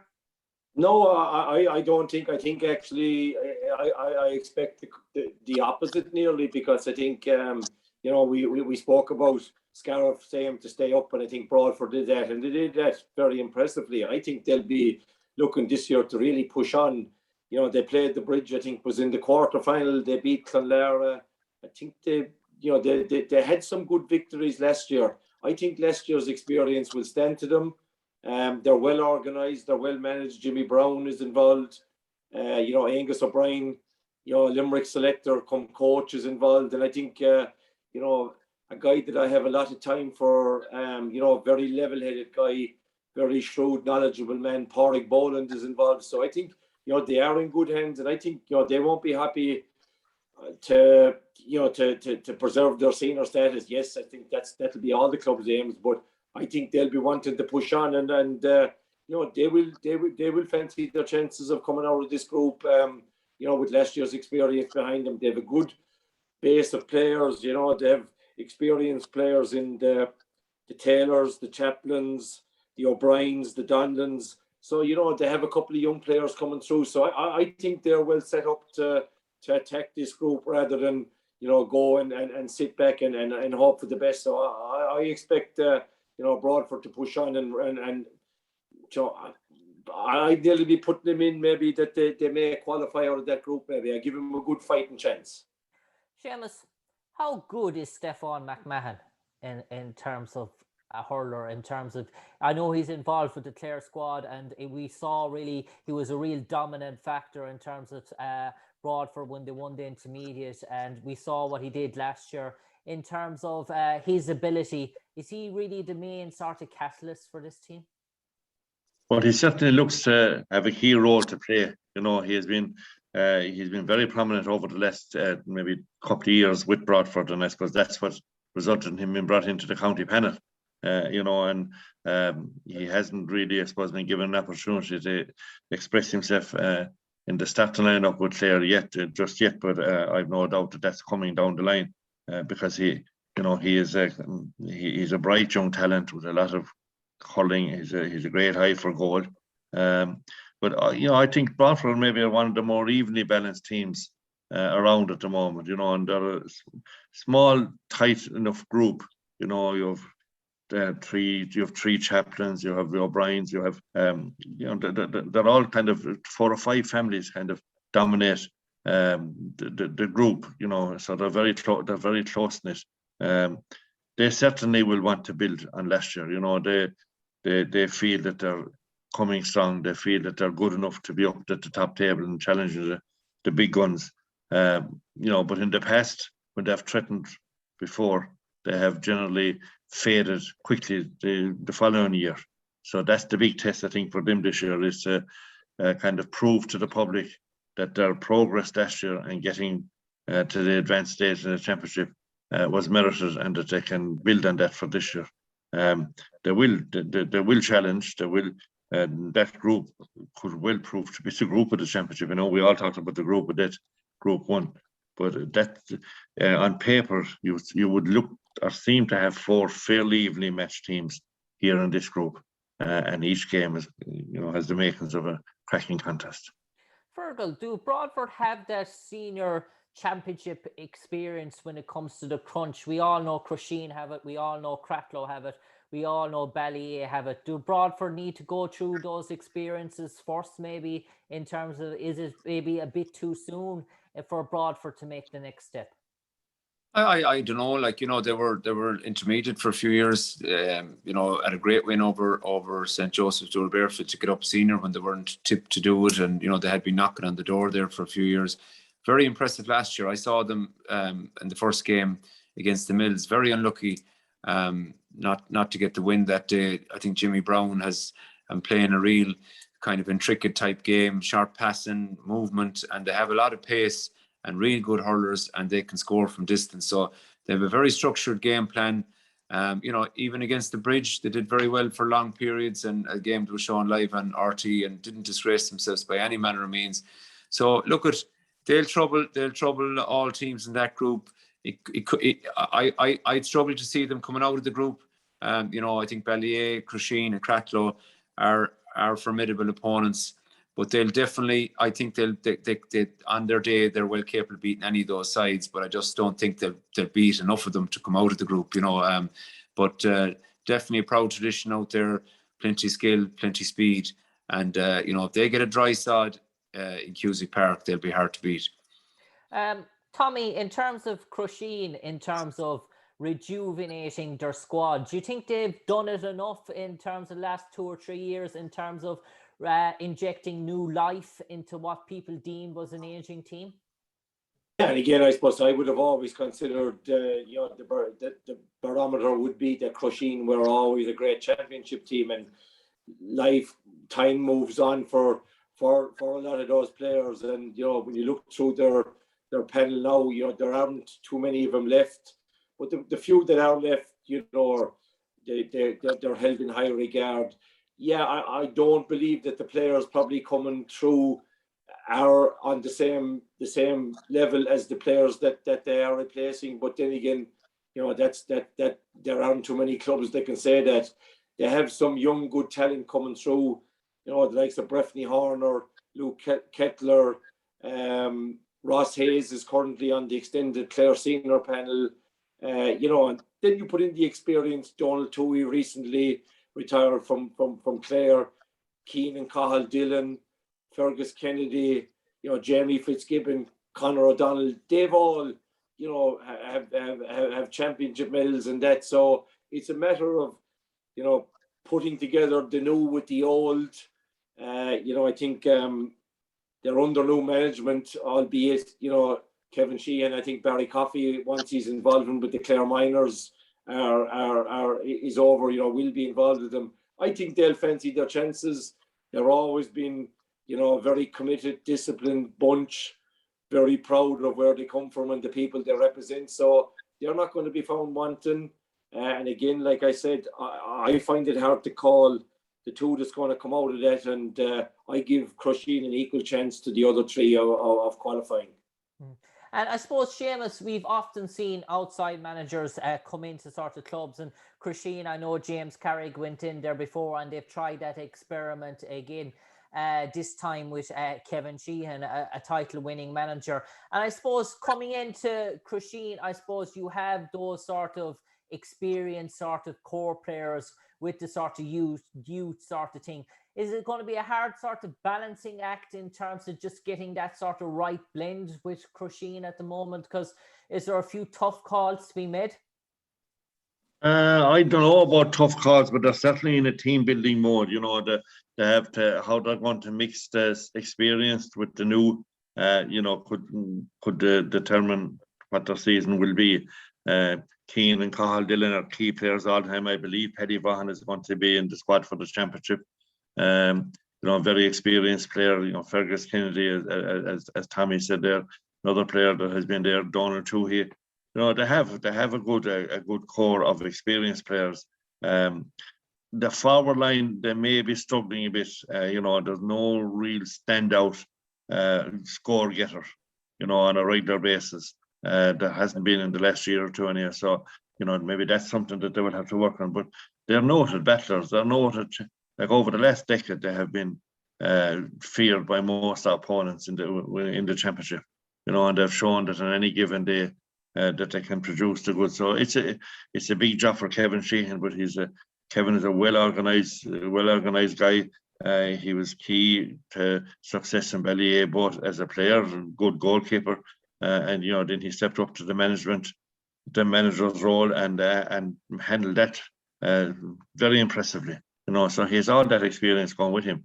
One of the key games in this group obviously will be Ballyea versus Crusheen, and there'll be a lot at stake that day because Kevin will know Ballyea like the back of his hand, and the Ballyea players, we know what they're capable of delivering, and they have so many good experienced players there. So that could be a key battle. Crusheen will be definitely in contention. They'll be definitely challenging strong to qualify.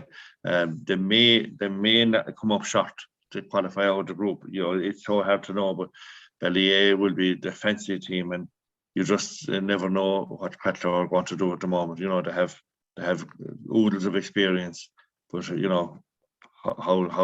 it's going to pan out, I don't know. But Crusheen definitely will have a say, no doubt about that.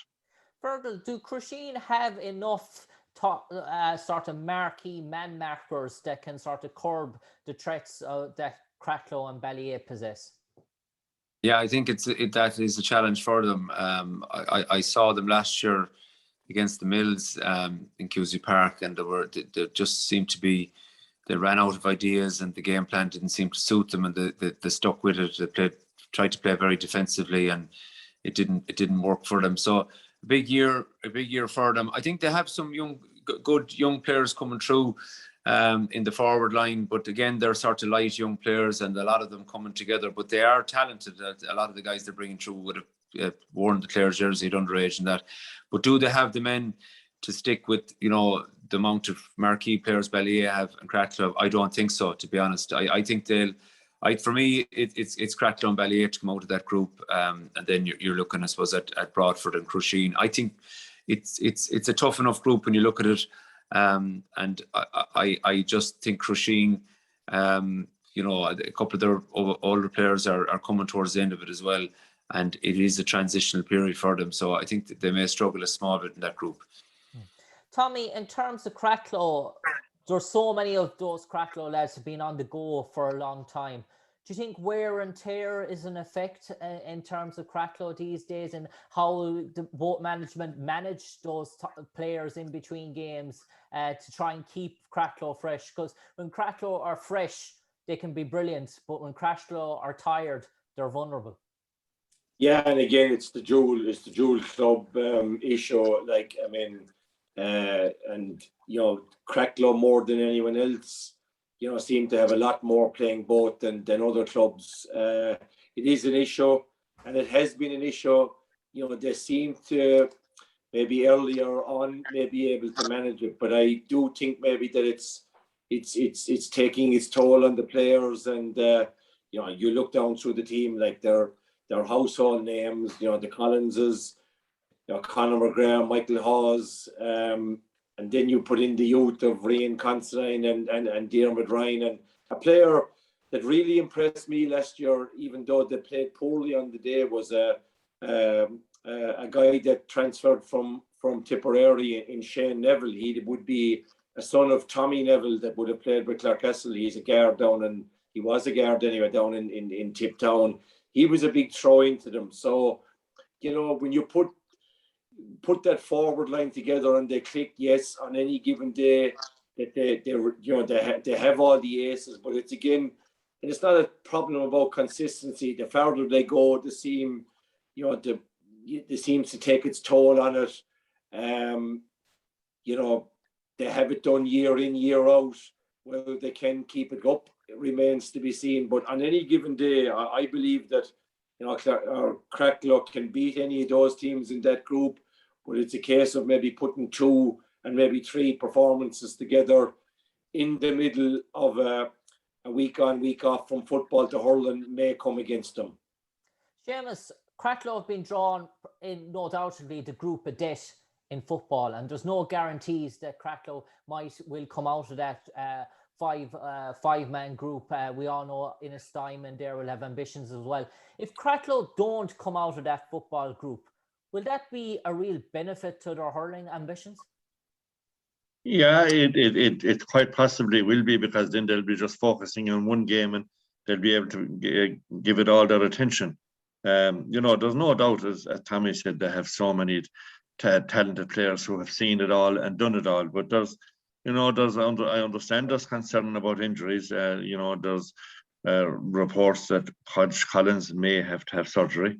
You know, following he picked up a serious enough injury in the football game against Kerry. And I think was gone for scans this week. Cathal McInerney, I think, is in trouble again with some injury or so. We're hearing, you know, if they lose a player or two of that caliber, you know, it will hit their chances big time.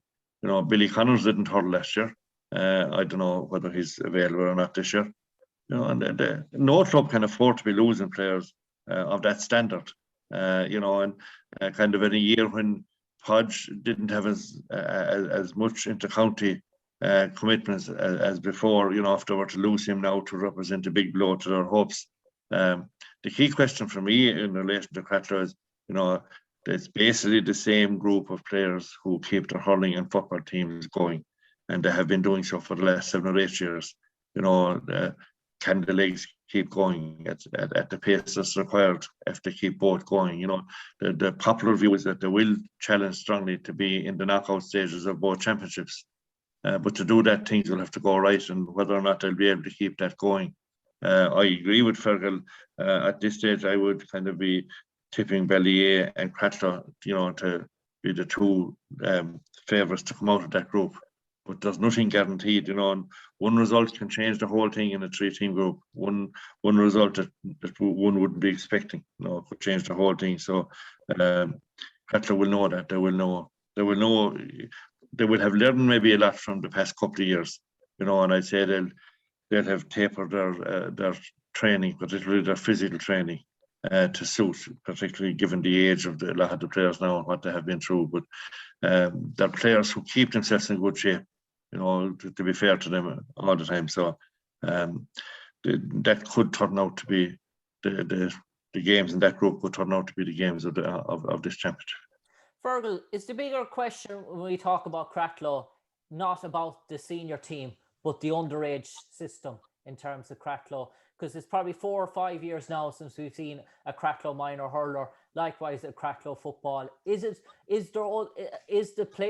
pool of players there in the first place, or is there a problem in terms of getting the quality of players that they had in the past? Is there a coaching problem below in Cratloe?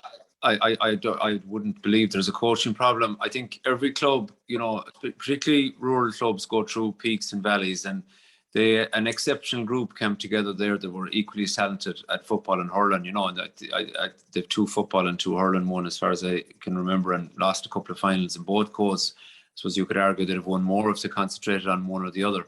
So that, you know, they were an exceptional group to come together. You know, that group predominantly were the same age. And I suppose they're aging a bit now, but they've been able to add to it, you know, Diarmuid Ryan. Of course, they lost Conor Ryan as well, which is a huge loss to them. So Diarmuid Ryan is young, Rian Constantine, you know, Billy Connors, if he returns. These are young guys. There is quite a big population down there. I think the primary school numbers is a 350 odd pupil school. So that's a huge school. I don't know the ins and outs, but there seem to be A in some groups, in some age groups, B and even C in other age groups for whatever reason, I don't know. But certainly a couple of years ago, they contested a primary Division 1 schools final, hurling final. So there should be plenty of talent there. The numbers are there. But this team, I think, is coming towards a crossroads as well. You know, a bit like Ballier, the age profile is coming towards the high end of the 20s, the late 20s, and they'll want to win something. I think they've lost 2 hurling finals in a row, and the 2 hurling finals they lost in a row, they were beaten the previous week in a football semi-final. So look, that's very difficult. It certainly has come against them, I think, but look, they are where they are now, and they're in both, they have to compete in both.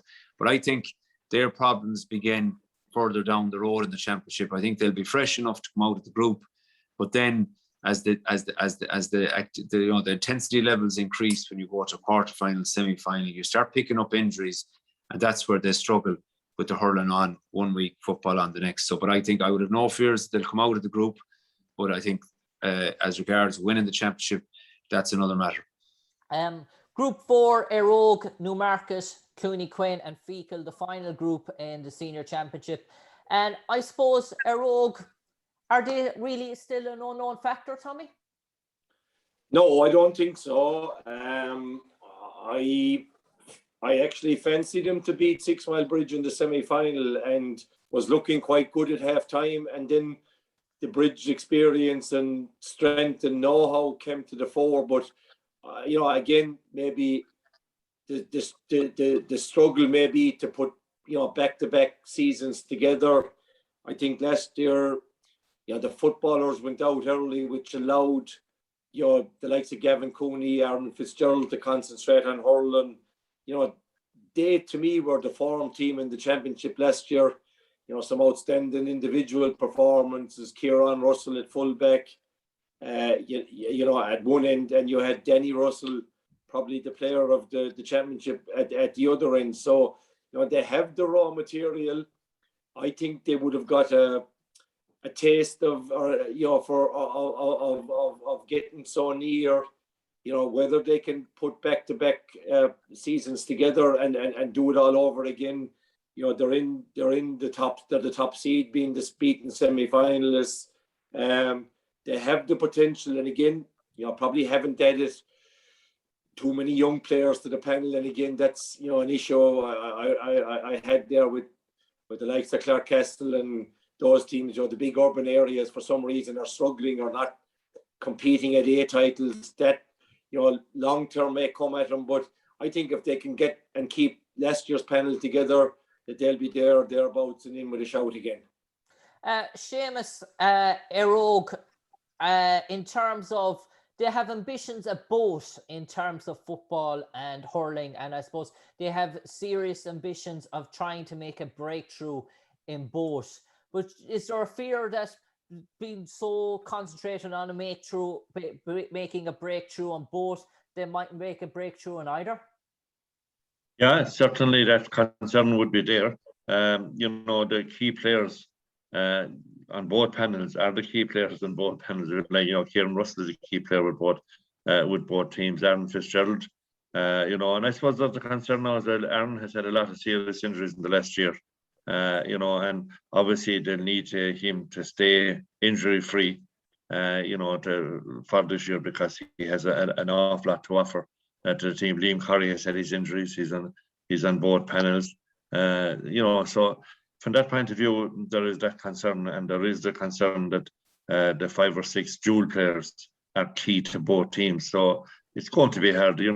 I know they've taken some heavy beatings in this season in the current league, but as Fergal said earlier, the league this year isn't as valuable, if you like, as it has been in the past, and it's more, it's more or less just played as a challenge game level, if you like, because there's no promotion involved in that kind of thing. But it still, defeats hurt, and your confidence will hurt, and they have suffered a number of defeats, but they will be getting stronger from now on in terms of players to be available to them, which should make an awful lot of difference. There's also the question mark, as a lot of talk as to whether or not Shane O'Donnell is going to be available. He's been out for the past few weeks and has been a huge loss to Clare, and he would be a massive loss to the club, because he really, whatever about being a key player for Clare, which he is, he's hugely key player for the club. So obviously, if he were to be missing, it would really, be a major blow to their hopes. They will be fancied, I suppose, to get back to where they were last year, get as far as the semi-final again. But there's going to be nothing easy in that group either. There's nothing that you can take for granted at any level now, and to reproduce what they did last year is going to be the target for them this year. And I suppose, Fergal, in terms of Erogue, we all know they can score goals, but do they concede too many goals? Yeah, I think, if you go back to the year before last, they were in a great position against the Bridge in the quarterfinal, and then, conceded a couple of goals, in quick succession Now Aaron Fitzgerald got a cruciate ligament injury the same afternoon and went off, and I think that led to that kind of spine of the defence being upset. But certainly they have the flair players up front, Russell, Reedy, these guys, and a couple of younger players came in last year as well. So they have the talent. I think if Aaron Fitzgerald is back fit, Liam Corrie, that'll help their defence as well. Look, they're a decent senior team. They've been knocking around quarterfinals, semi-finals for the last couple of years. They had a good win over in the market there a few years ago as well. They're not too far away, and I suppose they've been unfortunate to draw the bridge 2 years in a row in the kind of business end of the season. So I don't know if they're good enough to win a championship. Maybe their time was last year, but that group, it's a difficult group, and they'll do well to come out of that group. I fancy Fecal and one other team. I think perhaps Clooney Quinn to come out. It's a toss up after that. But look, they have a lot of talent. But the problem there as well is football, and sometimes they can find it difficult to get going. But once they get momentum up, they're difficult to stop. So that's the key for them. Tommy, Newmarket, I suppose we all know when Colin Ryan broke through the scene, he was what a fantastic hurler he was. But we're talking about Newmarket, and we're talking about Colin Ryan as probably the last great hurler they produced. In terms of underage, in terms of forwards, Newmarket were always producing forwards, producing quality players. Hurling is a big thing below Newmarket. They have such a tradition. Is it one of those things where people can't put a finger on it, where the youth are coming through for Newmarket probably aren't on the same level that they were a decade ago? Yeah, I definitely agree that Newmarket's team, I suppose it's probably unfair to compare them to the team in the past of the 60s and 70s and 80s where they dominated Clare hurling. But definitely, they would be on a sliding downwards for the last couple of years. And again, I always look at the underage, where they haven't been competing in the A competitions, and that's a big bridge to gap, the gap to bridge there from playing B up to playing senior club championship. It is a big ask. They haven't been winning B titles, but in saying that, they can always produce, good hurlers, and they got beaten and would have been disappointed last year the way they went out, and I think lost the B final to Clonlara, the senior B final. They'll be anxious, I suppose, to improve where they were last year. They have, I think, Tomas Ryan, and I think James Carrick, who's involved with the Clare Minors. He's involved with that panel. They have some good players, and it's a group that I'm not looking forward to, or neither is my mother, because I have 3 nephews involved with Newmarket, and I think it's a match my mother or the 3 lads' grandmother might give a miss to, or definitely keep a low profile. So, look, we'll have to wait and see. Newmarket will make it difficult for lots of teams. Whether they'll be good enough to come out or not remains to be seen. Seamus, do you feel that there's a drive in Newmarket to get back to the dizzy heights of where they were as a soccer club more than a hurling club? And there's certainly a drive on within the hurling club, to get to the top table and to stay there. Newmarket hurling followers, are, I suppose I describe them as very demanding, and they kind of expect the current group to do what the team of the 60s and 70s did, when they were winning 3 in a row and 4 in a row and dominating Clare hurling, but that day is gone, and that day is long gone. And there's kind of, if you don't win a championship now in the market, you're kind of seen early as a failure, which has put a lot of undue and unnecessary pressure, I think, on the players who have been playing in the last decade or that way, and maybe they're trying too hard, or maybe there's a belief within certain sections of the club that unless they're playing to that level, that they're not doing the club justice. They have been kind of, I suppose, a standard middle of the road team results wise, especially over the last number of years, and they would obviously dearly love to get up, and to get up higher. They won 1 championship there, but that really struggled since, and They will struggle, I think, in that group as well. You know, they're going to struggle, although, you know, they've had a few good results so far this year in the league again. But again, what value can you put on this year's league? But there are pressures, and I suppose we talked about clubs like Cratloe and Aero having to cope with or deal with managing so many players who are key in both codes. And the same thing probably applies here, but it's the players who are key with the soccer club, you know, and two in particular. The Marcus Soccer Club have had fantastic success over the last 7 or 8 years. And two of the key players in that have been Owen Hayes and Stephen Kelly, you know, who have been two of the more prominent players with the Hurling team as well. And trying to manage both, you know, soccer seasons have been starting earlier each year from the past, to the winter sport. Soccer season starts now in August and it usually goes on until the end of June. So there's only the month of July kind of free from soccer. And, you know, hurling is high in those times as well. And it's very hard to manage both. And that has been a bit of a problem as well, I would say, you know, for them, certainly. But I think they will struggle, I think, to come out of that group. Fergal, we know the Pat Tulla seemed to be on the trajectory before they fell out of senior. Are Newmarket on that same path? Yeah, you know, I suppose this team is an aging team predominantly, and you know they would have contested a few senior finals and eventually won one, and they had a lot of success at under 21 and minor, that Colin Ryan group. But some of those guys are still there. Yeah, they're struggling a bit. You know, they shipped a few heavy defeats last year, wound up in a relegation final a couple of years ago against Kilmaley. I think they're too good to go down. But it's a possibility at the same time, particularly with two teams to go down. They're certainly not on an upward trajectory anyway. So I think they need to be careful. That's a tough group. I suppose they'll really target the Clooney-Quinn game. I think Clooney-Quinn is a game that they could win. I don't think they'll beat Fecal. I think they'll struggle to beat Air Oak as well.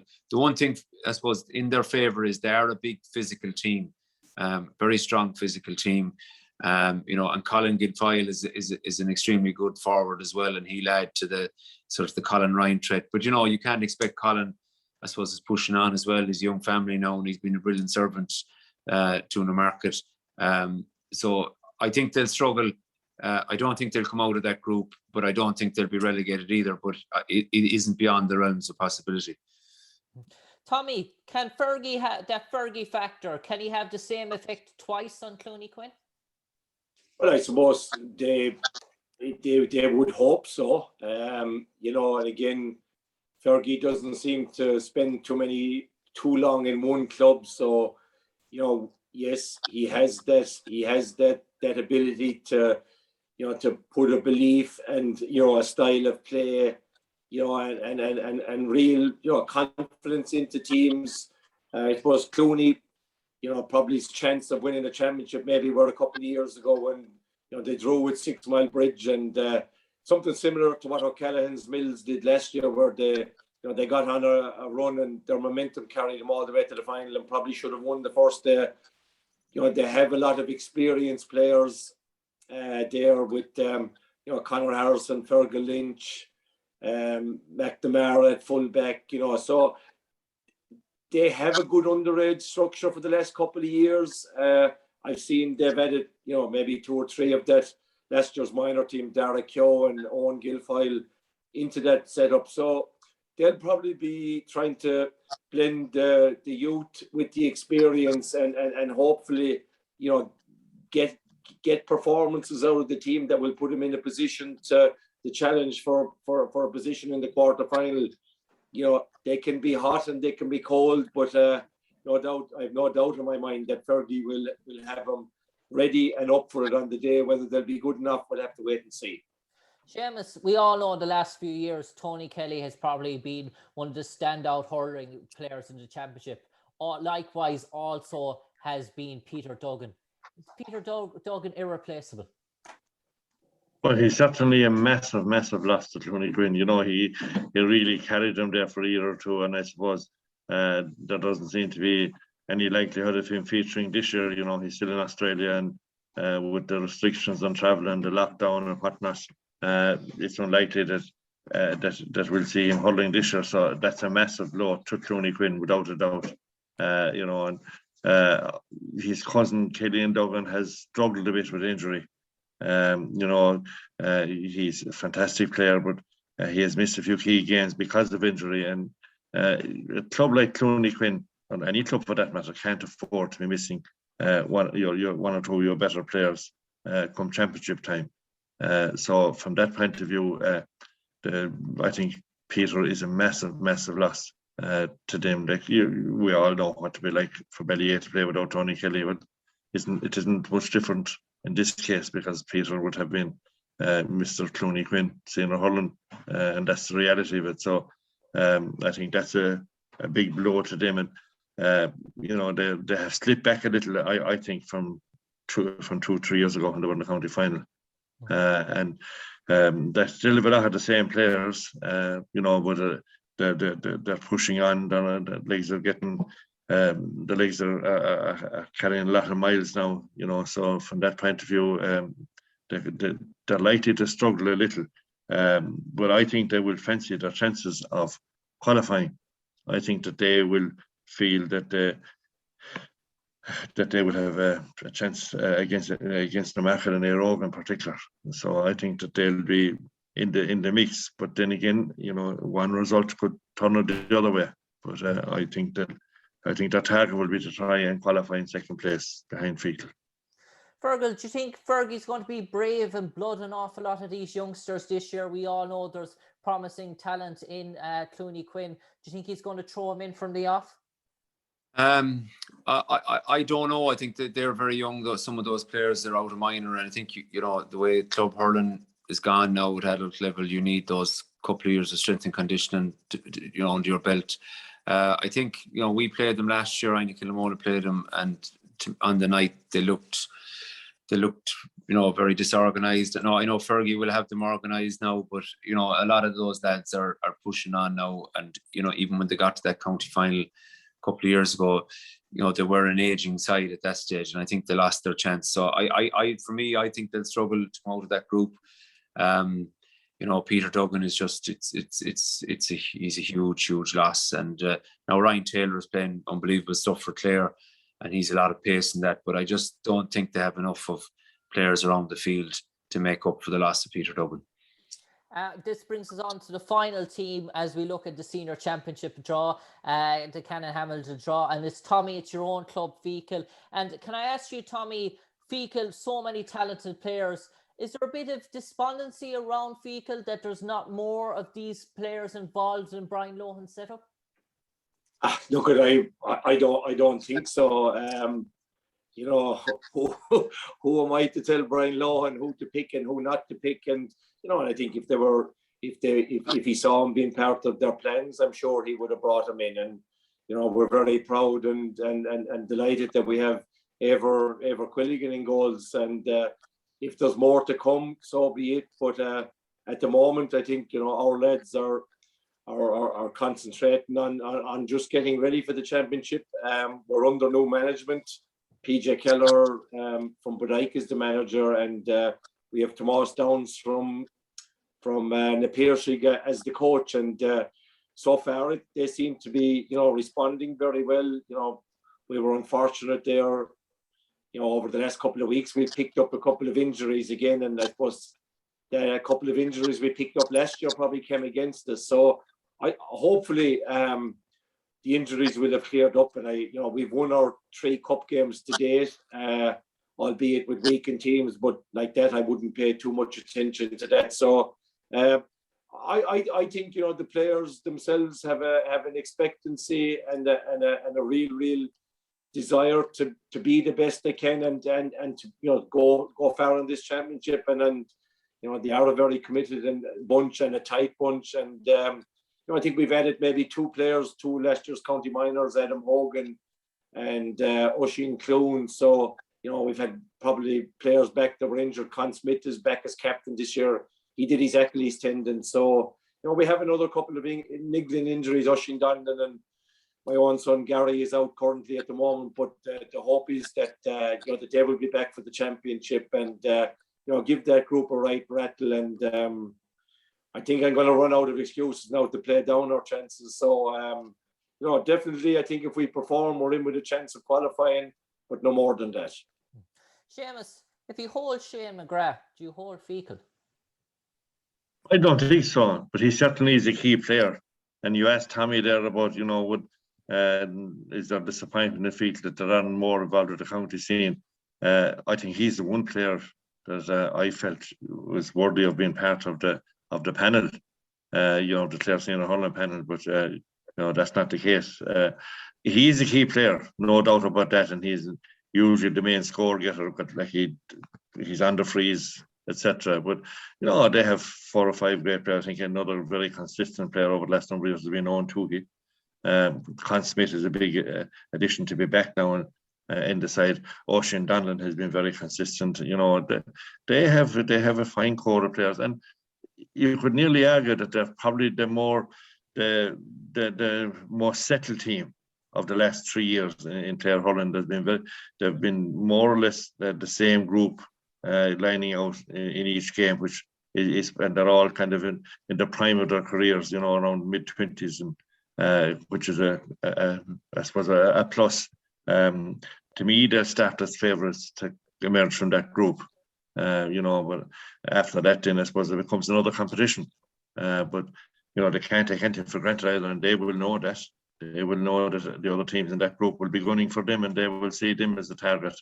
So they'll be racing their games. But to me, Fergal would start as favourites to head that group. Fergal, Fergal start as favourites to head that group. Do you feel that's a fair assessment? Yeah, I'd agree with that totally. Very impressed with Fergal since they came back up senior. They won another 21A predominantly with the bulk of those players being from Fergal Killanena combination.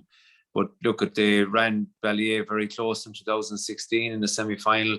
Then had a poor year the following year. Just things didn't go well for them, and it wound up in a relegation final that you'd have felt they'd have beaten Clarecastle. They didn't.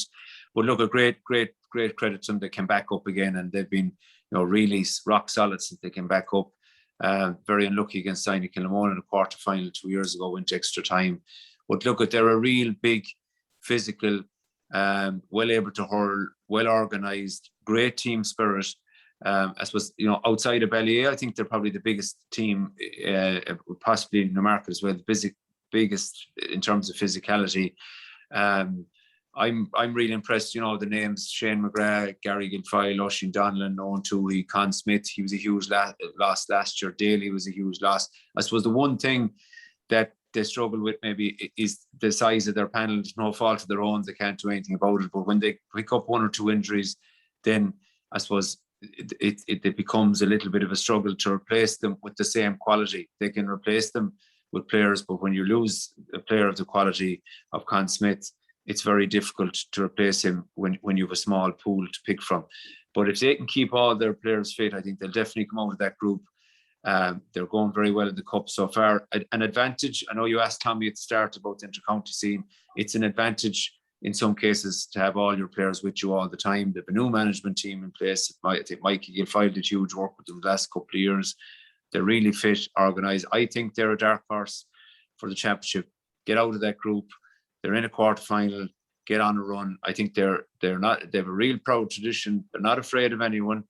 And for me, I'd be tipping them to go a long way in this year's championship. That concludes our look at the Canon Hamilton Senior Championship for 2021. For the last 5 minutes of the show now, we're just going to run through the intermediate draw. And I'm just going to ask each pundit to take one group in particular. So I'm going to come to you, Tommy, there just for a minute. I'm just going to run through the teams for you.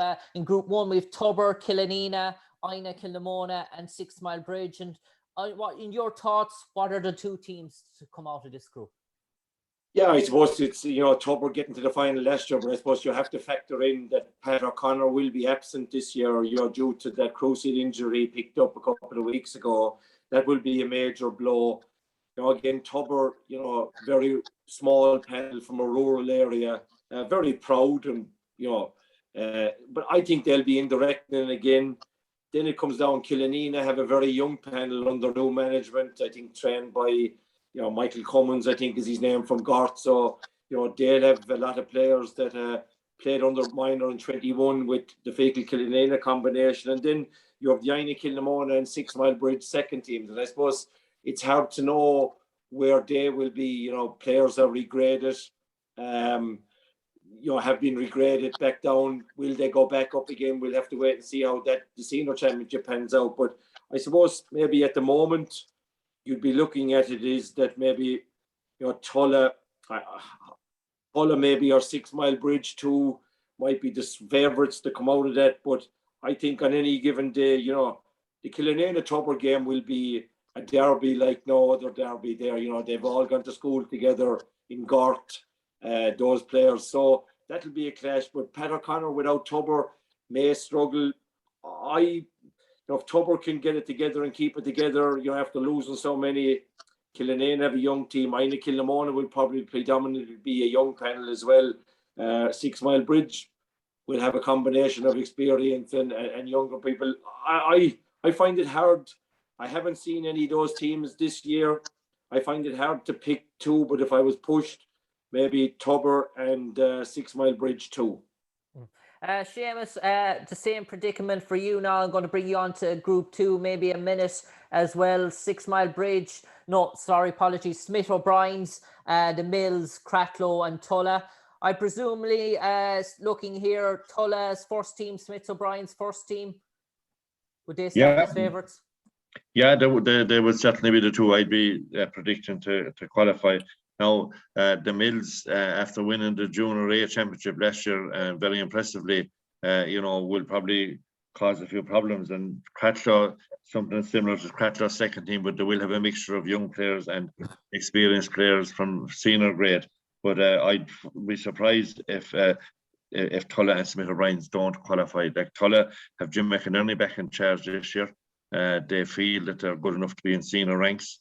They're still reeling, I suppose, a bit from the loss to Scariff last year, which put them out of the championship. Smith O'Brien's, I am told from a number of senior teams that have played them already this year in league games, that they have been quite impressed with them, and that they have a lot of work done, and they have a good mixture as well of youth and experience. So I'd be saying Tulla and Smith O'Brien's to qualify from that group. Fergal, if I can come to you, Group 3, Dore Bearfield, Clonlara, Partine and Corofin.